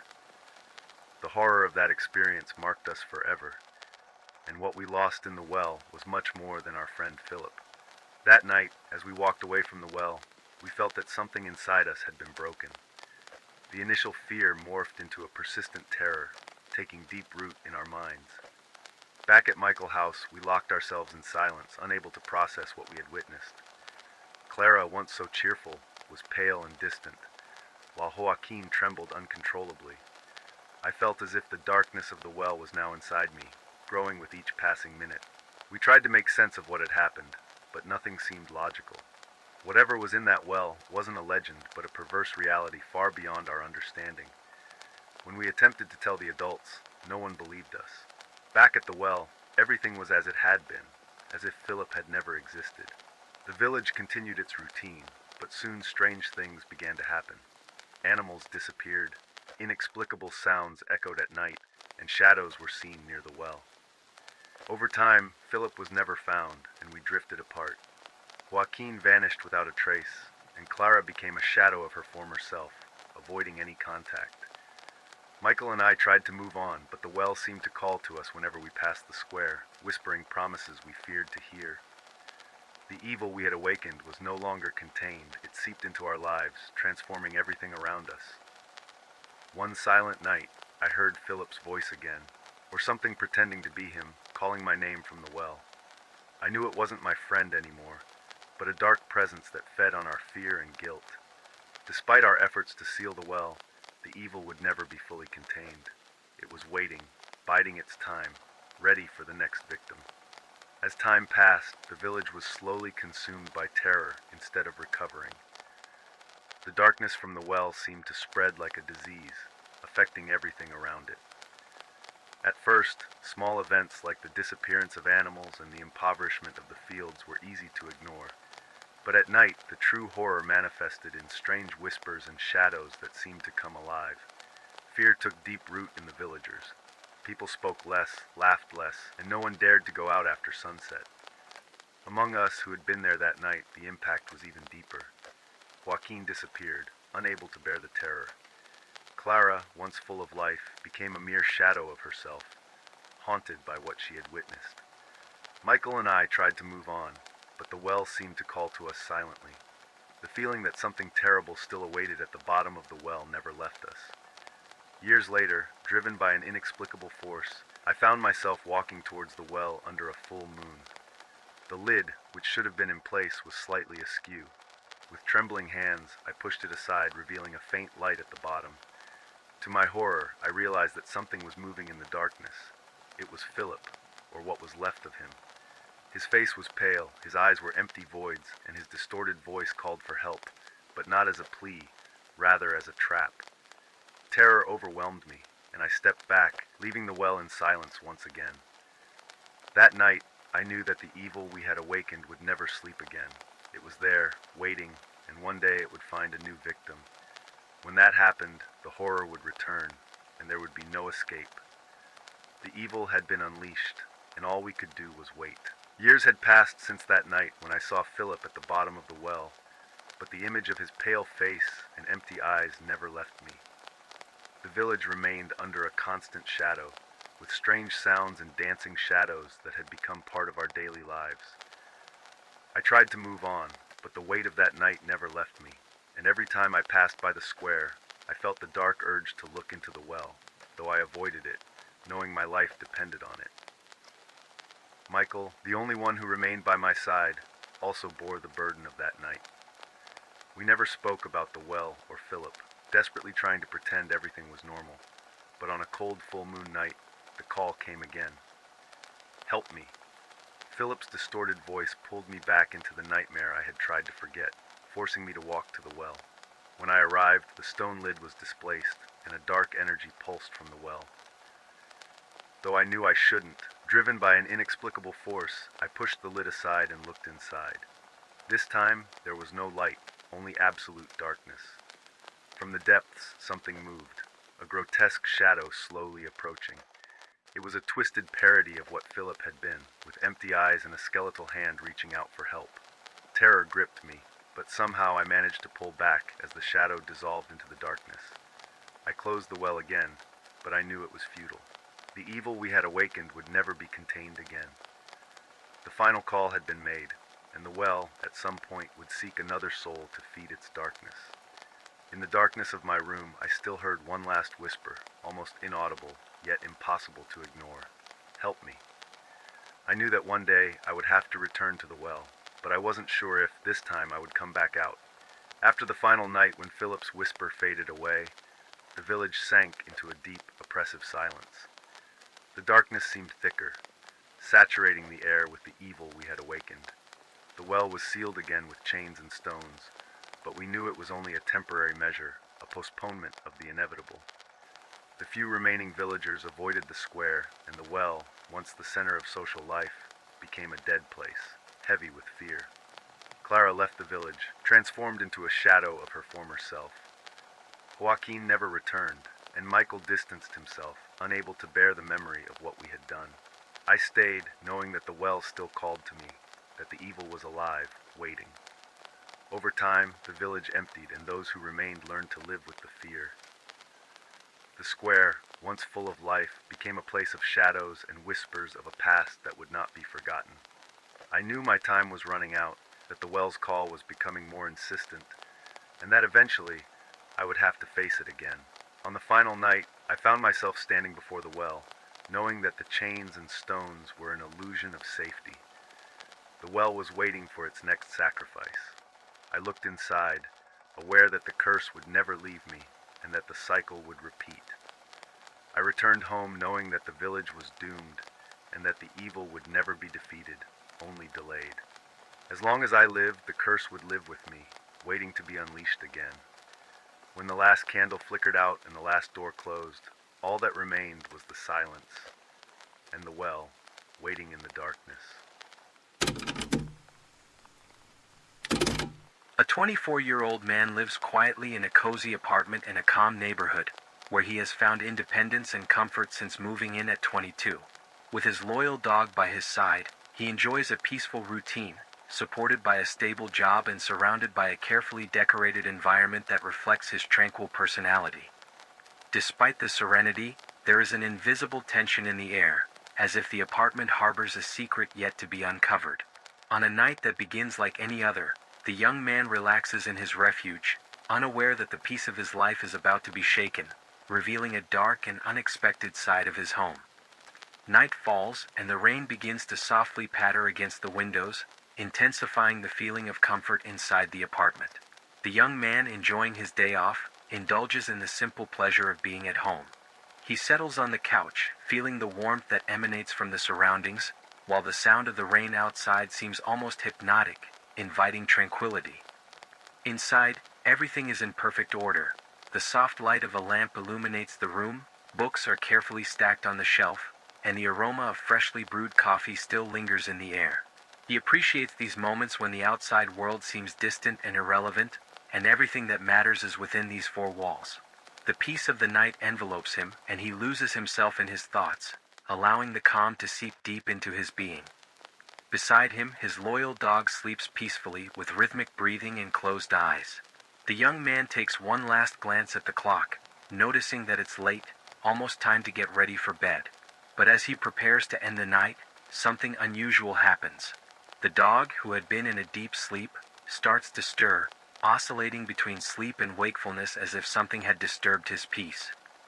He watches his companion with casual curiosity, not giving much thought to the change in behavior. After all, it's just a night like any other, or perhaps not. The soft sound of rain fills the room, but the tranquility in the apartment begins to unravel.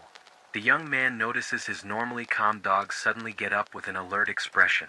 The animal slowly walks to the back door and stops as if waiting for something.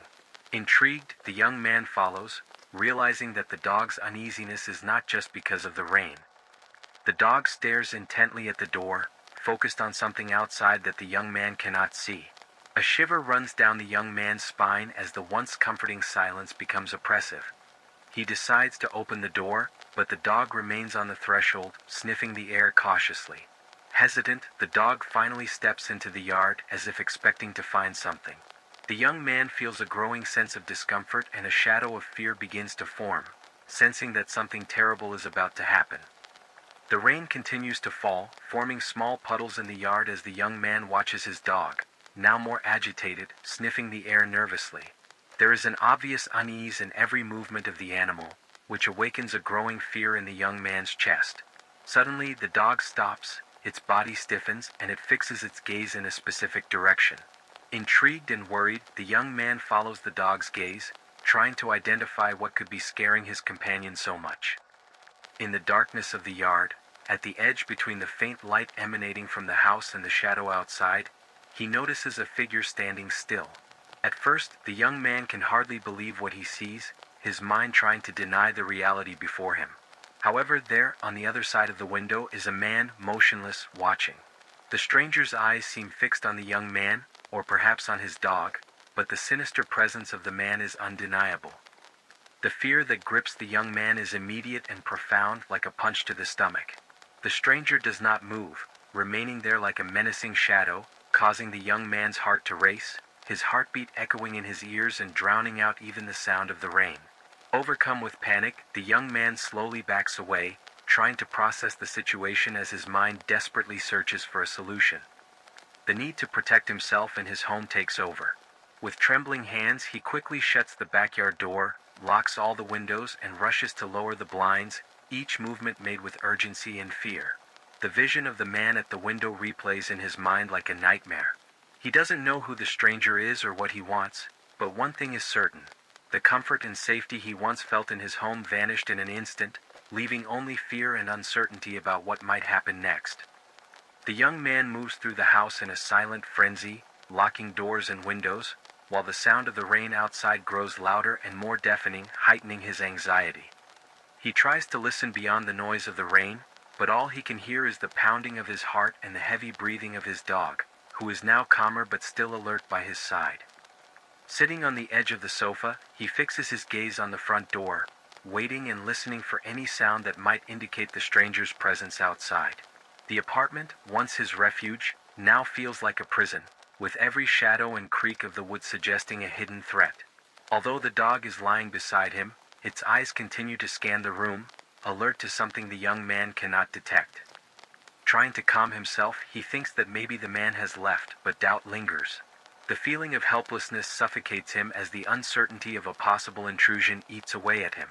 Every sound and shadow movement makes him jump, and he remains vigilant, knowing he must be ready for anything. But the truth is he is alone, trapped in the darkness of his own home, waiting in fear for what might come next. In the middle of the night, the young man wakes abruptly, seized by immediate and inexplicable fear. His dog, alert, stares intently at the bedroom door, while an almost absolute silence reigns in the house, broken only by the rain outside. Then he hears it, low, murmured voices coming from downstairs. His home has been invaded. Panic takes hold of him, and he rises silently, trying to think quickly. The sound of the voices becomes clearer and closer as the intruders rummage through his house. Feeling violated and terrified, the young man decides to hide but knows he must protect his dog. He grabs the dog and moves slowly toward the closet, avoiding any noise. The pressure builds with each step, and finally he hides inside the closet, gently closing the door. With the dog crouched beside him, the young man holds on tightly, trying to project a calm he doesn't feel as the intruder's footsteps draw nearer. Trapped in the suffocating darkness of the closet, he holds his breath, waiting and listening, fearing that the next sound will be footsteps approaching where he hides. Time seems to drag on as the young man remains hidden in the closet, listening to the intruders moving through the house, each noise amplifying his terror. His dog, beside him, stays completely silent, as if understanding the gravity of the situation. Suddenly he hears sirens in the distance. A momentary sense of relief washes over him, but the worry remains as the intruders are still there. Soon, hurried footsteps indicate that they've noticed the approaching police and begin to flee. The young man, still clutching his dog, listens as the footsteps fade away until silence returns. Cautiously, he steps out of the closet, his heart still racing, and walks through the dark hallway to the living room. There he notices the blinds are slightly open, and the front door, once locked, is now wide open. The flashing lights of police cars reflect on the walls, bringing a mix of relief and exhaustion. The police enter, checking the house to ensure the intruders are gone. The young man, still shaken, watches as the officers work.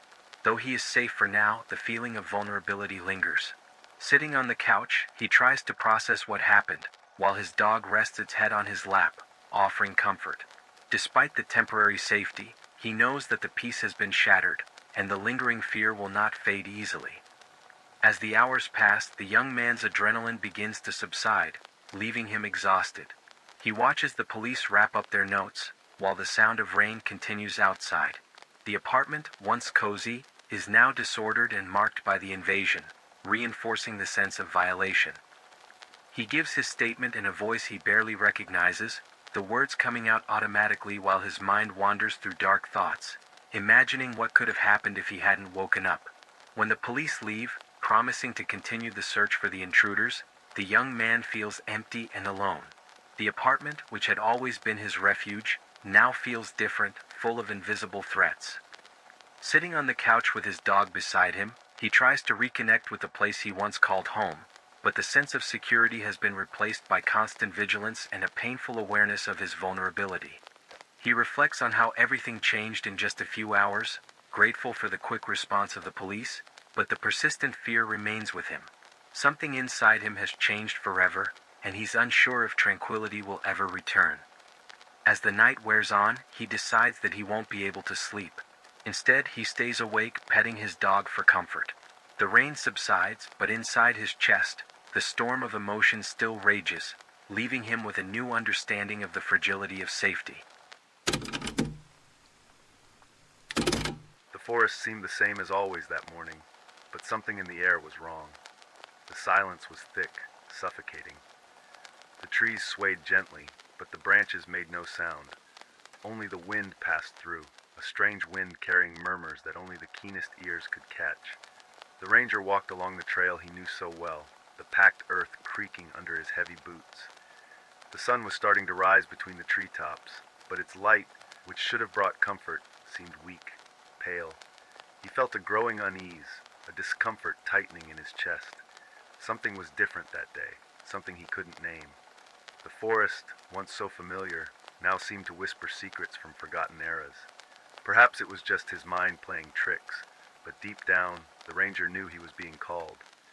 Something was drawing him away from the known paths toward a place that should not be found.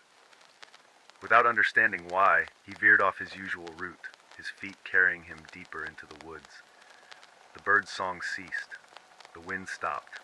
Only the rustle of leaves under his boots remained, like an echo guiding him forward. The ranger ventured deeper into the dense forest, the feeling of being watched growing with every step. The path he now followed was almost invisible, as if nature itself was trying to hide it. The surroundings seemed darker, despite the sun now high in the sky. The trees, once welcoming, were now closer, their twisted branches resembling deformed hands. At one point, he stopped. Something unusual caught his eye. A series of leaves arranged in a deliberate pattern on the ground, forming symbols that defied chance. There was something unsettling about these designs, an eerie intelligence behind their creation. The hairs on the back of his neck stood on end, and he took a step back, but curiosity pushed him forward. As he pressed on, the sensation of crossing an invisible threshold overwhelmed him. It was as if he had stepped into a hidden world within the forest itself, and there it was, the clearing. A place unmarked on any map, a place no one had ever mentioned. And in the center of it, what he saw made his breath catch in his throat. The clearing was wide, yet somehow oppressive. Strange markings were etched into the ground, forming intricate designs, lines and curves that seemed to pulse as if they were alive. Some of them glowed faintly, emitting a sickly cold light that seemed to come from the earth itself. The ranger knelt, touching the ground with his fingertips, feeling a surge of energy flow through his body, like an electric current filling him with unease. He tried to make sense of the symbols, but they were alien in their complexity, beyond anything he had ever seen. The air around him vibrated, heavy with something ancient, primordial. The feeling of being watched returned with more force, and he quickly stood, his eyes scanning the clearing. Everything was silent. No birds, no animals, only the echo of his own breathing and the distant sound of a wind that shouldn't have been there. As his gaze searched the shadows among the trees, a terrible thought began to form in his mind. He was not alone there. Something was watching him. Without warning, figures began to emerge from the darkness between the trees, their bodies cloaked in long, dark robes. They moved silently, almost ethereally, as if they were gliding over the ground without making a sound or leaving a trace. The ranger tried to step back, but his legs were frozen in place, as if the roots of the earth had risen to hold him captive. In the center of the circle formed by the hooded figures knelt a woman. Her skin was pale as the moon, and her eyes, there was no life in them, only a void, a terrifying emptiness. She muttered in a language the ranger couldn't comprehend, ancient words that reverberated in the air as if they were made of dust and bones. The sound of her words seemed to make the markings on the ground glow more brightly, responding to her commands. The ranger felt his chest tighten, the air around him becoming heavier, nearly impossible to breathe. Now, he understood. This wasn't an accident. He had been drawn to this clearing, and whatever was happening there, he was a part of it. Escape seemed increasingly impossible. The woman's chanting grew more intense, and the ground beneath the ranger's feet pulsed in sync with her rhythmic incantations. The cloaked figures moved around him in silent unison, forming a circle that tightened with every moment. The ranger tried to fight against the suffocating sensation that overwhelmed him, but it was as if the very air had been infused with an invisible force, keeping him rooted in place. The earth vibrated beneath him, and the symbols on the ground shone with an unbearable brightness. Sweat ran cold down his back as he locked eyes with the woman in the center of the ritual, her eyes now completely black, bottomless pits that stared at him without mercy. In that moment, a horrifying realization dawned on him. His presence was no accident. He was not just a witness to the ritual, he was part of it. He felt a presence inside him, something growing, feeding on his fear. It was as if the very soil was pulling him downward, draining his essence to nourish whatever was being awakened there. The chanting of the figures grew louder, blending with the hum of the glowing symbols beneath him. The forest had swallowed him whole, and now he was entwined in an ancient, relentless cycle. The ranger fought against the paralysis that held him, his body immobilized by the force radiating from the clearing. He knew that if he didn't act, he would be consumed by the dark presence pulsing beneath his feet. With an almost superhuman effort, he willed his limbs to move, forcing them free from the invisible chains that bound him. First an arm, then the other, until finally he broke free from the grip that had kept him frozen. His legs obeyed at last, and he ran, darting toward the darkness of the forest. The hooded figures did not pursue him, but their chanting continued, echoing through the trees, as if the forest itself was alive and mocking his attempt to escape. Every tree appeared twisted, the branches stretching out toward him like crooked fingers, ready to snatch him back. He stumbled through the underbrush, barely dodging roots and thorns that seemed to grow faster, as if the forest itself was conspiring against his flight. The air was thick, oppressive, and each breath felt like a struggle against an unseen weight. He knew he couldn't stop. If he did, the forest would reclaim him, and there would be no escape this time. When the ranger finally broke through the tree line and emerged from the forest, he collapsed to his knees, his body trembling with exhaustion and terror. Cold sweat dripped down his face, and his breathing was ragged, as though he had been running for hours. He looked back at the darkness of the trees, now watching him from afar. The forest was silent, but he knew it was still alive in some way, waiting. Even though he had escaped, the ranger felt a presence lingering within him. The symbols, the words, the darkness. They were burned into his mind, an invisible mark he would carry forever. He had been touched by something beyond human comprehension, and now the weight of that encounter would follow him for the rest of his life. The silence of the forest surrounded him once more, but this time it was different. He knew that even from a distance the forest still called to him, and next time when it did, he might not have the strength to resist. The ranger stood, his eyes fixed on the darkness beyond the trees. Deep, ancient fear settled into his bones. The forest, patient and relentless, was waiting. It was a dark and silent night when I sat by the campfire to tell a story that has haunted my family for generations. My father, a man of few words and many secrets, once shared with me an experience he lived through 20 years ago during a mission he could never forget. At the time, he was a fearless young soldier, full of vigor, but what he encountered that night in the mountains forever changed his view of the world. As he told me the story, his eyes revealed a deep fear, something I had never seen in him before. It wasn't the ordinary fear of someone who had faced danger, but the terror of one who had witnessed the inexplicable. He and his comrades had been sent to a remote area where the wind howled fiercely, and the silence was almost deafening. Their task was simple: investigate an abandoned cornfield. But nothing about that mission was simple. As the night fell, something sinister began to manifest in the air, something none of them were prepared to face. What he saw, what he heard, what all of them felt in that darkness. My father told me it was not of this world. But what really happened that night?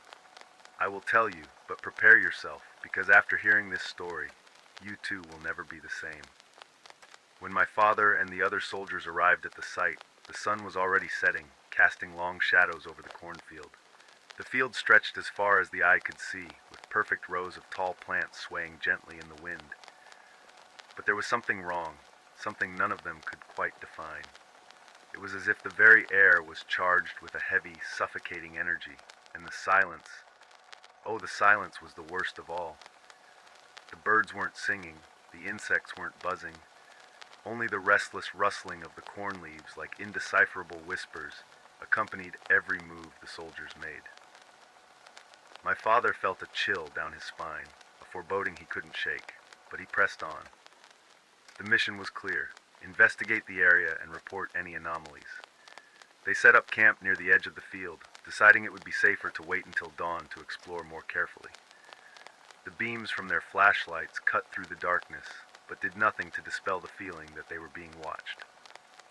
Every sound they made seemed to echo back, amplified by the emptiness surrounding them.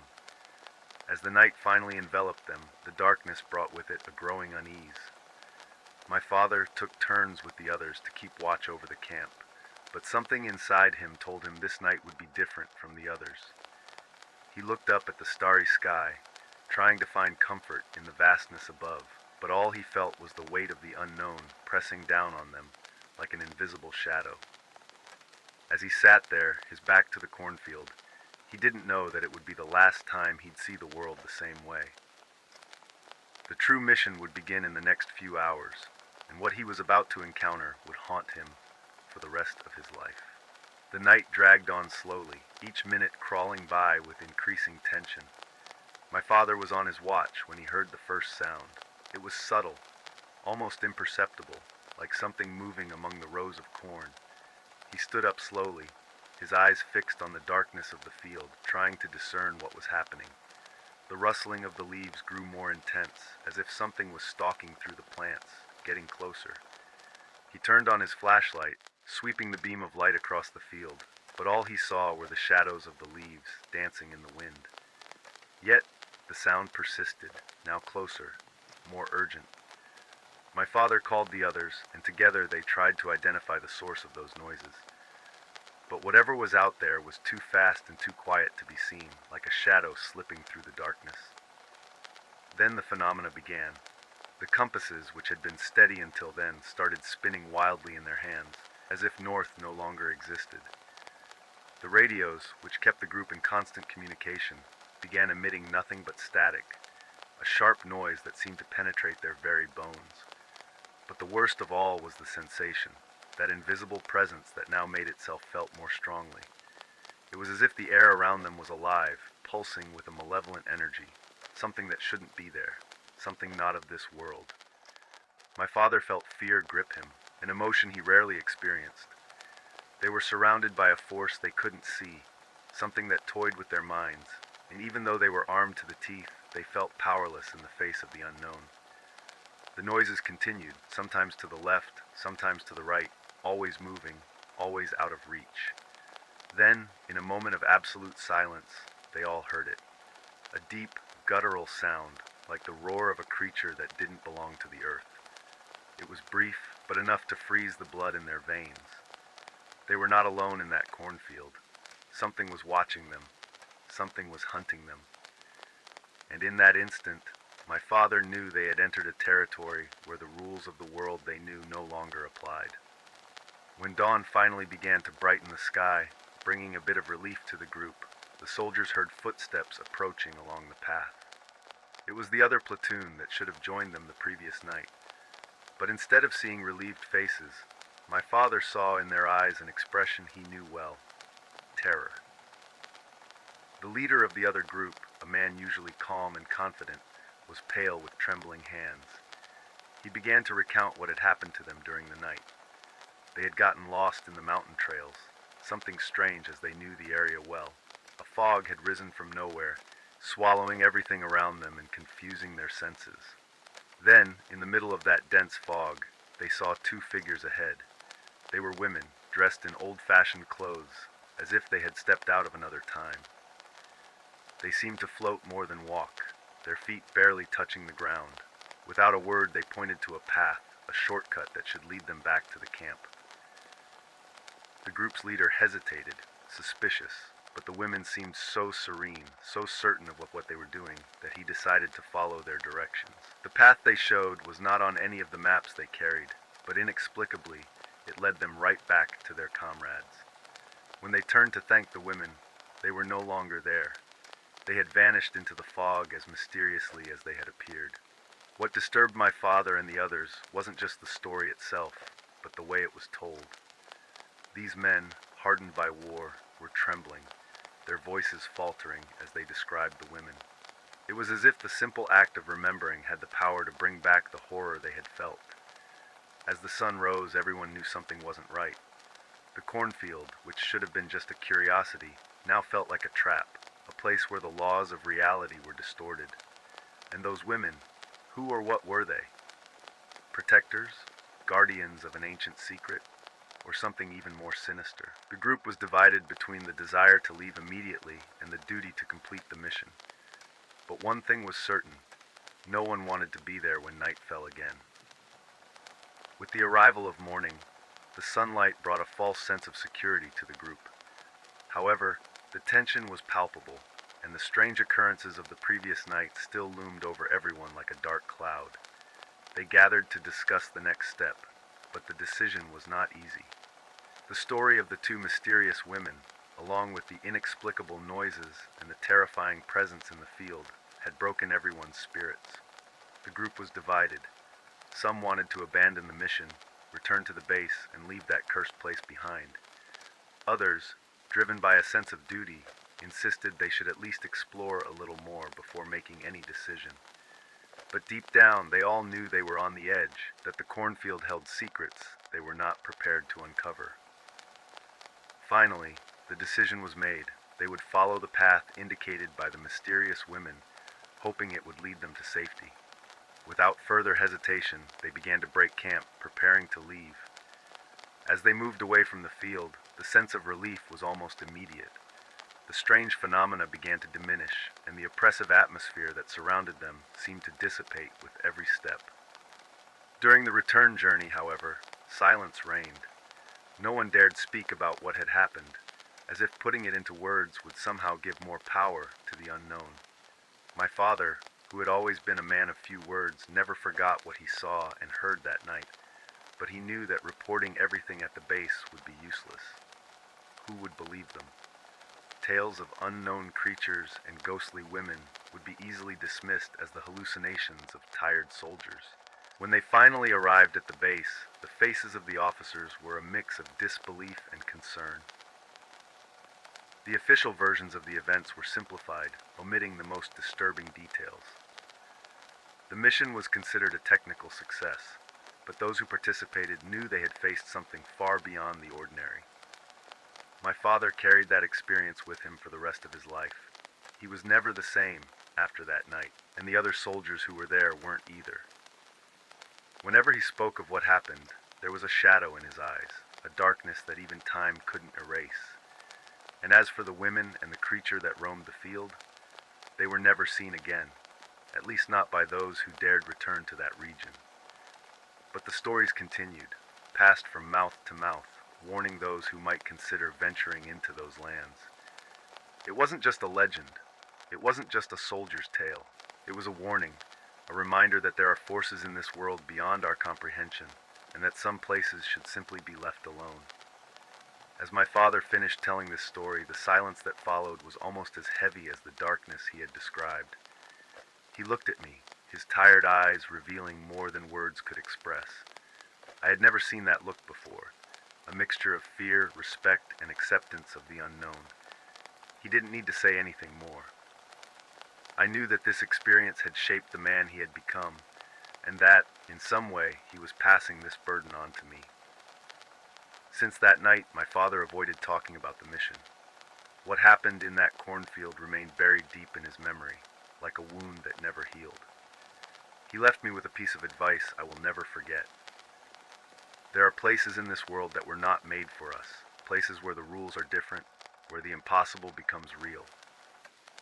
If you ever find yourself in a place like that, listen to the whispers of the wind and follow your instincts, because sometimes the only safe path is to walk away and never look back. This story is not just about what he experienced, but a warning to all of us. The world is vast and mysterious, and there are things out there that escape our understanding. My father and his comrades were witnesses to something that defies logic, and they learned the hard way that the unknown should not be underestimated. So if you ever find yourself in a place where the silence is deafening, where the shadows seem to move on their own, remember what you've heard here. Not all stories have explanations, and not all paths should be followed. Some things simply do not belong to our world. The house always felt warm. It was the kind of place where you could hear the laughter of family echoing down the halls, where sunlight poured through the windows and the scent of freshly baked bread filled the kitchen. But that warmth began to fade when my mother fell ill. It started just after she fired the maid, an old woman with a sly grin who had been with us for years. She was caught stealing. Nothing too grand, just small things. A ring here, some cash there. My mother didn't hesitate to dismiss her, and we thought nothing of it at the time. Just a necessary act. But it wasn't long after that the first sign of something wrong appeared. It began with the nights. My mother, who had always slept soundly, began to wake up in a cold sweat, vomiting a strange, thick green bile. The smell of it was foul, like something rotting deep within. No doctor could explain what was happening to her. They said it was probably just stress or a stomach bug, something mundane, but I knew it wasn't. The house itself seemed to change. It felt darker, like the shadows stretched further than they should, like something was hiding just beyond what you could see. There were nights when I would hear her sobbing through the walls, and when I rushed to her room, she would whisper about a figure. A man, she said, who would appear at the foot of her bed, skeletal, thin, moving in strange, unnatural ways. She said he was dancing. The vomiting continued, growing worse each night. It wasn't just the bile itself, though that was enough to turn your stomach. It was what it seemed to be doing to her. My mother, once strong and full of life, began to wither. Her skin, pale and clammy, stretched too thin over her bones. Her eyes, once sharp, now always rimmed with exhaustion and fear, darted around the room, as if she was never truly alone, even when no one else was there. The green bile would come at night, always at night. It was thicker than anything I'd ever seen, almost unnatural, pooling at the edges of her bed in sour-smelling puddles. We cleaned it, scrubbed every trace away, but it never felt like enough. The air around her had changed. It was heavier, thick with something unseen, something wrong. I remember one night, standing at her door, listening to the sounds of her retching, choking really, and I felt it, a cold that crawled up my spine, settling like ice between my shoulder blades. I couldn't move. I didn't want to go in. For the first time, I was afraid of my own home, of my own mother. I pushed through the fear, forced myself to open the door. There she was, curled up in the bed, trembling, eyes wide and staring, not at me, but at the far corner of the room. Her lips moved, barely whispering the same words over and over. He's here. He's watching. I didn't see anything. Not then, but the weight of her words settled deep in my bones. Something was here. Something had come with the sickness. The sickness wasn't the worst part, though. It was what came with it, what only my mother could see. She started talking about the figure more frequently, describing it in chilling detail. She said it appeared every night at the foot of her bed, just after the vomiting stopped. It wasn't just some shadow or trick of the light. No, she swore it was real. He's so thin, she would whisper to me, her voice trembling, like he's been starved for years. His skin clings to his bones, and his eyes, they're hollow, empty. He doesn't say anything. He just dances. The way she said it made my skin crawl. I didn't understand how anyone could describe something so horrifying with such a simple word, dancing. But that's what he did, she said. His bony limbs would jerk and twist as if he was performing some grotesque ballet, right there at the foot of her bed. I tried to reason with her, tell her it was just the illness, just nightmares. But her eyes, wide with terror, would fix on me, and I knew she believed every word.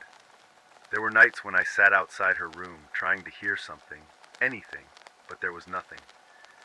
Just the heavy silence of the house, broken only by her soft murmurs or the occasional groan of the old wooden floorboards. I told myself it was all in her mind, that her sickness had dragged her into some dark corner of her thoughts where fear ruled.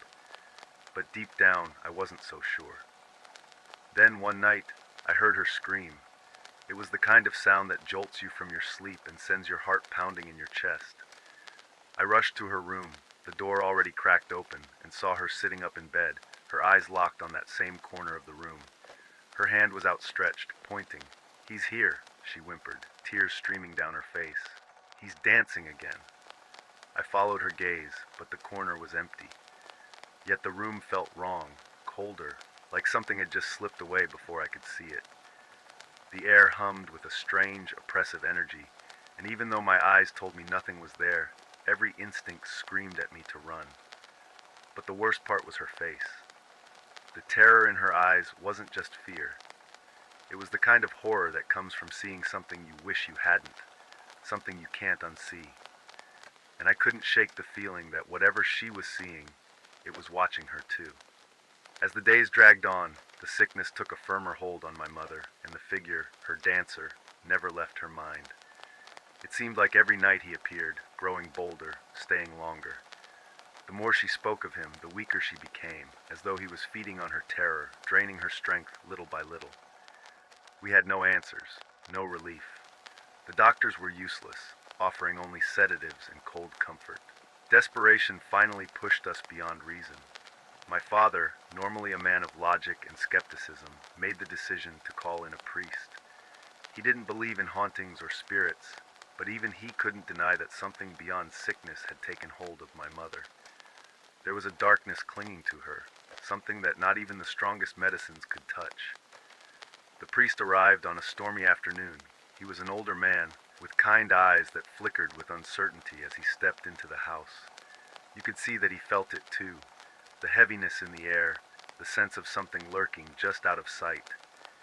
He carried a worn Bible and a small bottle of holy water, though as he moved through the house, his quiet prayers sounded hollow against the oppressive silence. In my mother's room, the priest wasted no time. He knelt by her bed, murmuring verses under his breath as he sprinkled the holy water across the sheets, across her trembling body. My mother, who had been delirious with fever moments before, became eerily still, her eyes wide and fixed on the priest as if she were holding her breath, waiting for something to happen. For a moment, there was peace. The room felt lighter, the shadows less menacing. It was as if the presence that had haunted her was retreating, afraid of the sacred words and symbols that filled the space. We dared to hope that this might be the end of it. But then, as the priest neared the end of his prayer, my mother's body tensed. Her eyes rolled back, and she began to shake violently. The priest continued his chants, louder now, trying to hold control of the situation. And then, through clenched teeth, she whispered in a voice that wasn't hers, low, guttural, almost mocking. "He's still here. He's watching." The priest froze for a moment, fear flashing across his face. He quickly finished the prayer, stepping back from the bed. His hands shook as he made the sign of the cross, but we could all feel it. The ritual hadn't worked. Not completely. The house was still heavy, still filled with that same cold dread, and the dancer, he hadn't gone. He was just waiting. From that night forward, even the priest couldn't offer us more than prayers, but none of it seemed to matter. My mother's condition improved slightly, but the figure lingered, always in the background, always watching. It was as if the rituals had pushed him back for a moment, but never truly banished him. The sickness might have eased, but the presence, that was far from over. The house felt suffocating. No amount of rituals or prayers could shake the sense that something was still lurking in the shadows, waiting for its moment.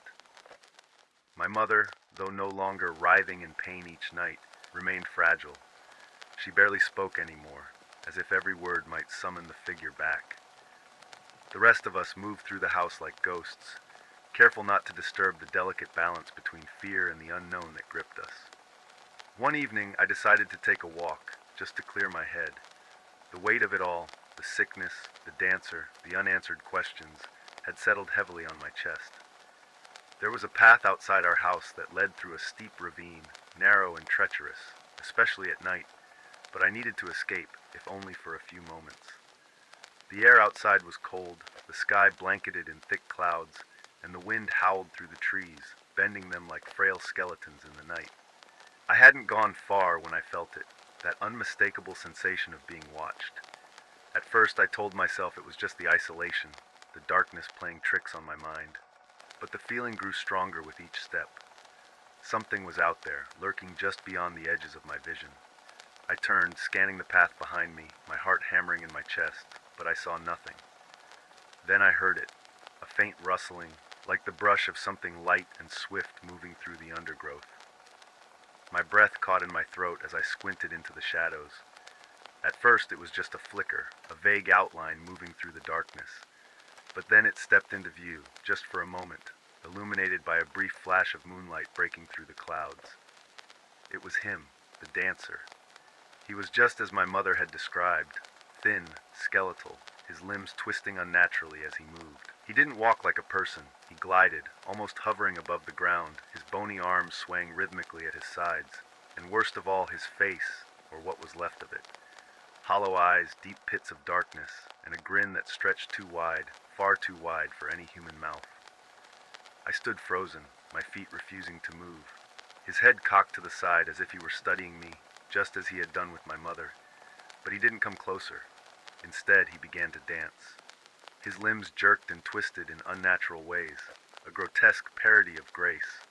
It was mesmerizing, horrifying. I wanted to run, to scream, but my body was rooted to the spot. I could only watch. The wind picked up, swirling around us, and for a moment I thought he might vanish into the night like before. But he didn't. He danced, closer now, as if beckoning me. His movements were deliberate, taunting, and in that instant I understood. He wasn't just watching us.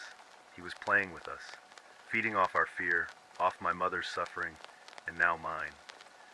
I forced myself to move, to break free from whatever invisible grip he had on me.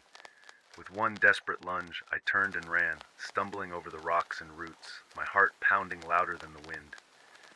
I could hear him behind me, not running, but the faint, eerie sound of his feet tapping lightly on the ground as he danced in my wake. He wasn't chasing me. He didn't need to. He knew where I was going. He knew I couldn't escape. I didn't stop until I reached the house, slamming the door behind me, gasping for breath. Inside, the air was thick with the familiar weight of his presence. I rushed to my mother's room, expecting to find her in terror, but she was asleep, her breathing shallow, her face peaceful for the first time in weeks. But I knew better. He hadn't left us. He was still out there, still watching. And worse, he had seen me now too.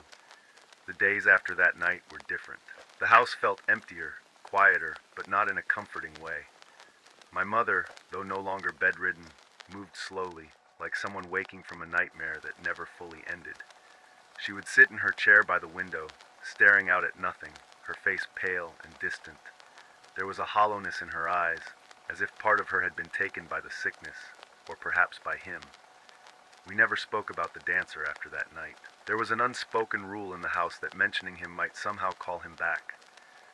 My father arranged for us to move, convinced that leaving the house would free us from the darkness that had taken hold. I wanted to believe him. We all did. The day we left, the sun was shining, a rare warmth cutting through the gloom that had hung over us for so long. We packed everything quickly, avoiding the rooms where the worst of it had happened. But even as we loaded the last of the boxes, there was a tension in the air, as if the house itself was watching us leave. As we pulled away from the house for the final time, I glanced back, half expecting to see him standing there, watching from the shadows. But there was nothing. Just the empty windows staring back at me like dark, vacant eyes. We moved to a smaller, quieter place, far from the memories of that old house. My mother slowly regained her strength, but she was never the same. The vibrancy she once had never fully returned, and her smile always seemed a little forced, a little haunted. She would still wake up in the middle of the night sometimes, whispering softly to herself, though she never spoke about what she saw. As for me, I couldn't shake the feeling that something had followed us. There were nights when I'd wake up, heart pounding, convinced that I'd hear the faint sound of footsteps, light, rhythmic, like the tapping of a dancer's feet, just outside my door. I'd rush to the window, but there would be nothing, only the empty street below. The dancer never appeared to me again, not in the way he had that night in the ravine.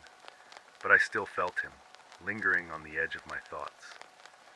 In the quiet moments when the house was still, I'd catch a flicker of movement from the corner of my eye, or feel the cold touch of dread creeping up my spine. We moved on, as people do. My mother eventually stopped waking in terror, and we spoke less and less about the house or the sickness. But even after all those years, the memory of that figure, his skeletal frame, his twisted dance, haunted me. I never returned to the house. I never had a reason to. But sometimes in the dead of night, I wonder if it's still there, empty, waiting. And I wonder if, somewhere in those darkened rooms, the dancer still moves in the shadows, twisting and turning in his grotesque ballet, waiting for his next audience. Because one thing is certain, he was never truly gone. Some things, some terrors, never leave. They simply wait, hidden, quiet, patient, for someone to notice them again. Years have passed since we left that house behind, but the memory of those days of the sickness still clings to me like a shadow. My mother, though she recovered physically, was never quite the same. She lives quietly now, far from the darkened rooms and the nightmares, but I see it in her eyes sometimes, the way they drift off, as if she's listening for something we both hope never returns. As for me, I've tried to forget. I've tried to move on, to bury the memories of that skeletal figure and his twisted dance in the deepest parts of my mind.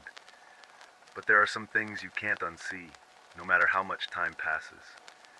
And sometimes, in the dead of night, when the house is quiet and I'm alone with my thoughts, I feel it. The same cold dread I felt back then, creeping up from some dark corner of my mind. I've had dreams too many to count. In them I'm back in that house, standing in the doorway of my mother's room, watching her sleep. And in the corner, barely visible in the flickering shadows, he's there. The dancer. his hollow eyes watching me, his limbs jerking and twisting, moving in that unnatural way. I wake up, heart racing, and for a moment, I swear I can hear the faint sound of his feet tapping lightly on the floor.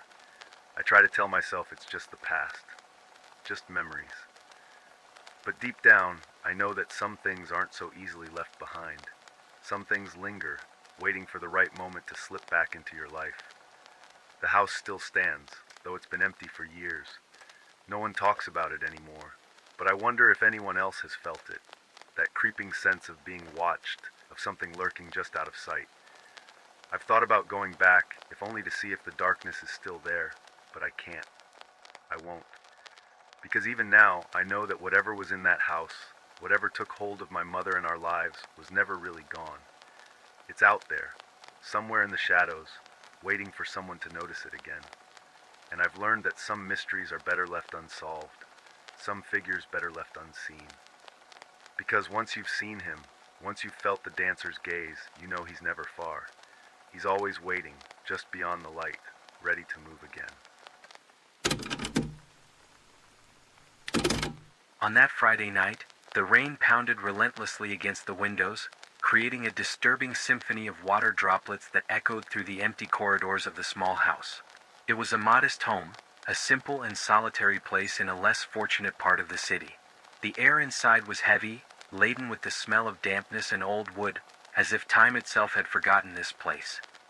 The plan was to spend the night immersed in online games, accompanied only by the glow of the screen and the distant voices of a few friends. The sound of distant thunder mixed with the constant noise of the rain, creating a perfect atmosphere for isolating oneself from the outside world. Solitude, usually a refuge, seemed to wrap around every corner of the house that night, making it a little darker, a little quieter than usual. As the rain battered the roof, the sense of safety and comfort within the walls of this refuge began to be replaced by something more sinister. It was as if, on this particular night, the house itself was transforming into something more, something that had remained hidden, dormant, waiting for the right moment to reveal itself. As the night wore on and the rain continued to pound the roof, I was deeply engrossed in the game, my eyes fixed on the screen, my hands moving swiftly on the controls. The voices of my friends, distant yet familiar, echoed in my headphones, bringing a sense of normalcy amidst the storm outside. Everything seemed to be going as usual until, suddenly, an unexpected sound shattered the routine. It was a loud, sharp thud from above, as if something heavy had struck the ceiling. The sound reverberated through the house, vibrating through the walls and floor, and for a brief moment, my heart skipped a beat. Instinctively, I paused the game, removing the headphones to listen more intently, trying to understand what could have caused it. The first thought that crossed my mind was that the rain, now heavier than before, might have caused some sort of leak or damage to the roof. With my heart still racing, I hesitated but eventually got up to investigate. I climbed the stairs slowly, each step echoing in the silence of the house, my eyes fixed on the ceiling, expecting to see some sign of water or damage. But when I reached the upper floor, I found nothing. Everything was in its place, untouched, as it should be. The sound, so clear and disturbing moments before, now seemed like it could have been just my imagination. Still, the unease that had started to grow inside me didn't fade away. I returned to my game, trying to convince myself that it was just the storm, maybe a branch falling or some other mundane noise amplified by my mind. But no matter how much I tried to focus, something within me had shifted, as if that thud on the ceiling had somehow shattered the tranquility I had felt until then. And even though I tried to ignore it, I knew deep down that this night would no longer be like any other. After a while, the laughter and conversations with my friends came to an end, and I logged off, shutting down the game. The house, now completely silent, felt even more oppressive, as if the walls were closing in around me. The only sound that remained was the constant drumming of the rain outside. But then, breaking through that silence, another noise disturbed the quiet. A thud, softer this time, but still unmistakable. The sound came from above again, and this time, it was even more unsettling. The unease that had been building inside me earlier intensified. Something wasn't right, and I knew I couldn't just ignore it. Unsure of what I might find, I decided to investigate once more. Each step I took felt heavier, as if the air around me was thickening, growing denser with every passing second. I checked the upper floor again, carefully searching every corner, looking for any sign of what could be causing those sounds. But just like before, I found nothing out of place. The tension inside me continued to grow, the feeling that something was terribly wrong becoming impossible to shake. I then made a decision I'd never considered before. I stepped out into the rain to inspect the house from the outside, hoping to find some clue, anything that could explain those noises. Outside, the cold rain soaked through my clothes as I walked around the house, straining to see through the darkness and the mist formed by the water. And that's when I saw it, a high window almost hidden behind the branches of the large tree next to the house. It was a window I had never noticed before, an opening that seemed to lead to a space above the ceiling, a space I didn't know existed. The initial shock gave way to a growing, uneasy curiosity. That window suggested the existence of an attic, a space I had never explored or even known about in the house. The mystery deepened, and with it, so did the fear of the unknown. I knew I had to go back inside and discover what was really happening. Something was hidden up there, something that had started to reveal itself little by little on that dreadful night. With my heart pounding in my chest and rain still dripping down my face, I re-entered the house, determined to uncover what was going on in that hidden space. The idea of an attic, a place unknown and lurking just above me, filled me with a deep sense of unease, as if something had been watching, waiting in the shadows, biding its time. I began to search for the entrance to this hidden space, meticulously combing through every corner, every detail I might have overlooked. The house, which I had thought I knew so well, now seemed full of secrets, with every shadow potentially hiding something sinister. Then, in the bedroom closet, my eyes landed on something I had never noticed before. A hatch in the ceiling, concealed by dust and shadows, almost invisible. My heart raced. It was as if the house was daring me, challenging me to discover what lay above. With a mix of fear and determination, I grabbed a chair and reached up to the hatch. When I opened it, a foul, damp smell immediately filled the room, a stench that turned my stomach. Above, the space was cramped and dark, as if the very air was saturated with something malevolent. I climbed the small ladder, feeling the wooden floorboards creak under my weight. The darkness was nearly total, with only a faint light from the high window casting weak, eerie shadows across the space. The attic was small, claustrophobic, thick with cobwebs and years of accumulated dust. With each step I took in that confined space, the sense that something was terribly wrong grew stronger, as if the very walls were closing in, alive with a silent, waiting presence. And then, at the far end of the attic, I saw something that made my blood run cold. There, in the darkness, something moved. For a brief moment, I thought my eyes were playing tricks on me, but no, it was real. A figure was crouched on all fours, still yet clearly watching me. The darkness couldn't fully conceal its presence, and the faint light revealed something that should not have been there, something inhuman. Fear gripped me, every instinct screaming at me to flee.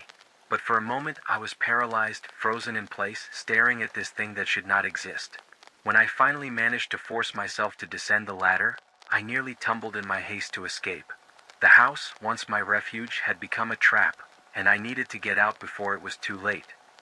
Terrified, I nearly stumbled as I raced down the ladder, my heart pounding so hard it felt like it might burst out of my chest. Panic had taken hold of me completely, and all I could think about was getting as far away from that house as possible.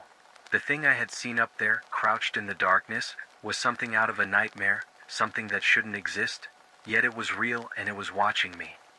When my feet finally hit the ground, my hands were trembling so violently that I almost couldn't close the hatch above me, but some primal instinct made me slam it shut, as if that could somehow contain the horror lurking in the attic. But deep down, I knew it wouldn't be enough. Whatever was up there was real, and it was waiting, watching. I bolted out of the house, the cold rain immediately soaking me to the bone, but the chill outside was nothing compared to the cold dread that gripped my heart. The image of that figure, distorted and inhuman, was burned into my mind, and I could feel its gaze even now, out here in the open.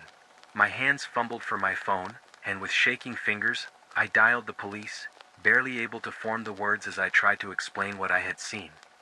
The wait for the police felt like an eternity. Each minute dragged on, as if time itself was conspiring to prolong my terror.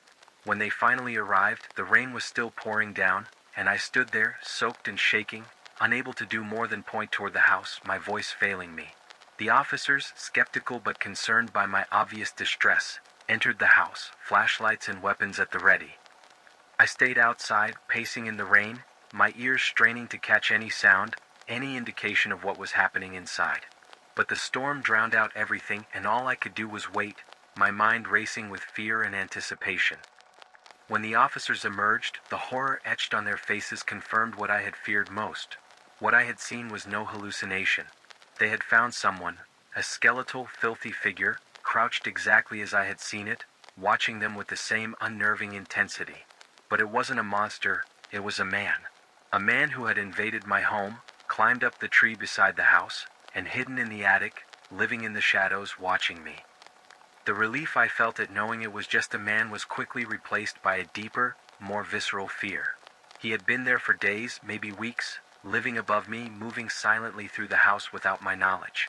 The realization that he could have come down at any moment, that he had been observing me while I slept, while I lived my life unaware, was utterly horrifying. The reality of a man hiding in my attic, unseen and uninvited, was in some ways more terrifying than any creature of the imagination. Seeing the police lead that man out of my house was both a relief and a new source of terror. He was real, not some figment of my imagination or a shadowy monster from a nightmare. The figure I had seen crouching in the dark attic, staring at me with hollow eyes and a twisted grin, was now in handcuffs, but the fear he instilled in me didn't disappear with his capture. The officers, their faces serious and their voices laced with concern, explained that he was a homeless man who had somehow found refuge in my home. He had climbed the tree outside, entered through that hidden window, and made his way into the attic, a place I never even knew existed. He had been living up there, above me in the darkness, observing my every move, waiting for what? I didn't even want to think about it. Learning that he had been there for at least a week was a shock that I could hardly process. Every night I had spent peacefully, believing I was alone and safe. He had been there, crouched in the shadows, unnoticed. The sense of violation was overwhelming, a deep, unsettling discomfort that I couldn't shake. The house I had called home, my refuge from the world, now felt corrupted, a place that could never offer me safety again. The officers assured me that he likely hadn't intended to harm me, that he was just looking for shelter. But that did little to ease the terror I felt. The thought that he could have come down at any time, that he had been watching me while I slept, while I went about my daily life unaware of his presence, was unbearable. The reality of it all, of living so close to danger without ever knowing, left me in a state of shock, unable to fully grasp what had happened. When the police finally left, taking him away, I stood alone in the rain, staring at the house that now felt alien, hostile. I knew I couldn't stay. The idea of re-entering that place, of sleeping under that roof, knowing what had happened, was inconceivable. Inside me, a decision began to take shape. I needed to leave, to put that house and everything it now represented behind me. There was no way I could continue living there, not after knowing that for so long I had been anything but alone. The image of that man in the attic, his eyes fixed on me in the darkness, would haunt me forever, a memory that would follow me wherever I went. But at least, far away from that house, I could start to rebuild my sense of safety, to believe once more that my home could be a sanctuary, not a trap waiting to be sprung. After that night, leaving the house became inevitable. The walls that once offered comfort now seemed to close in on me, each room a reminder of the horror I had faced. What was once a refuge had turned into a symbol of silent terror, lurking in the everyday, hidden in the familiar. I moved out quickly, leaving behind not just the furniture and belongings, but also the dark memories that now filled that space.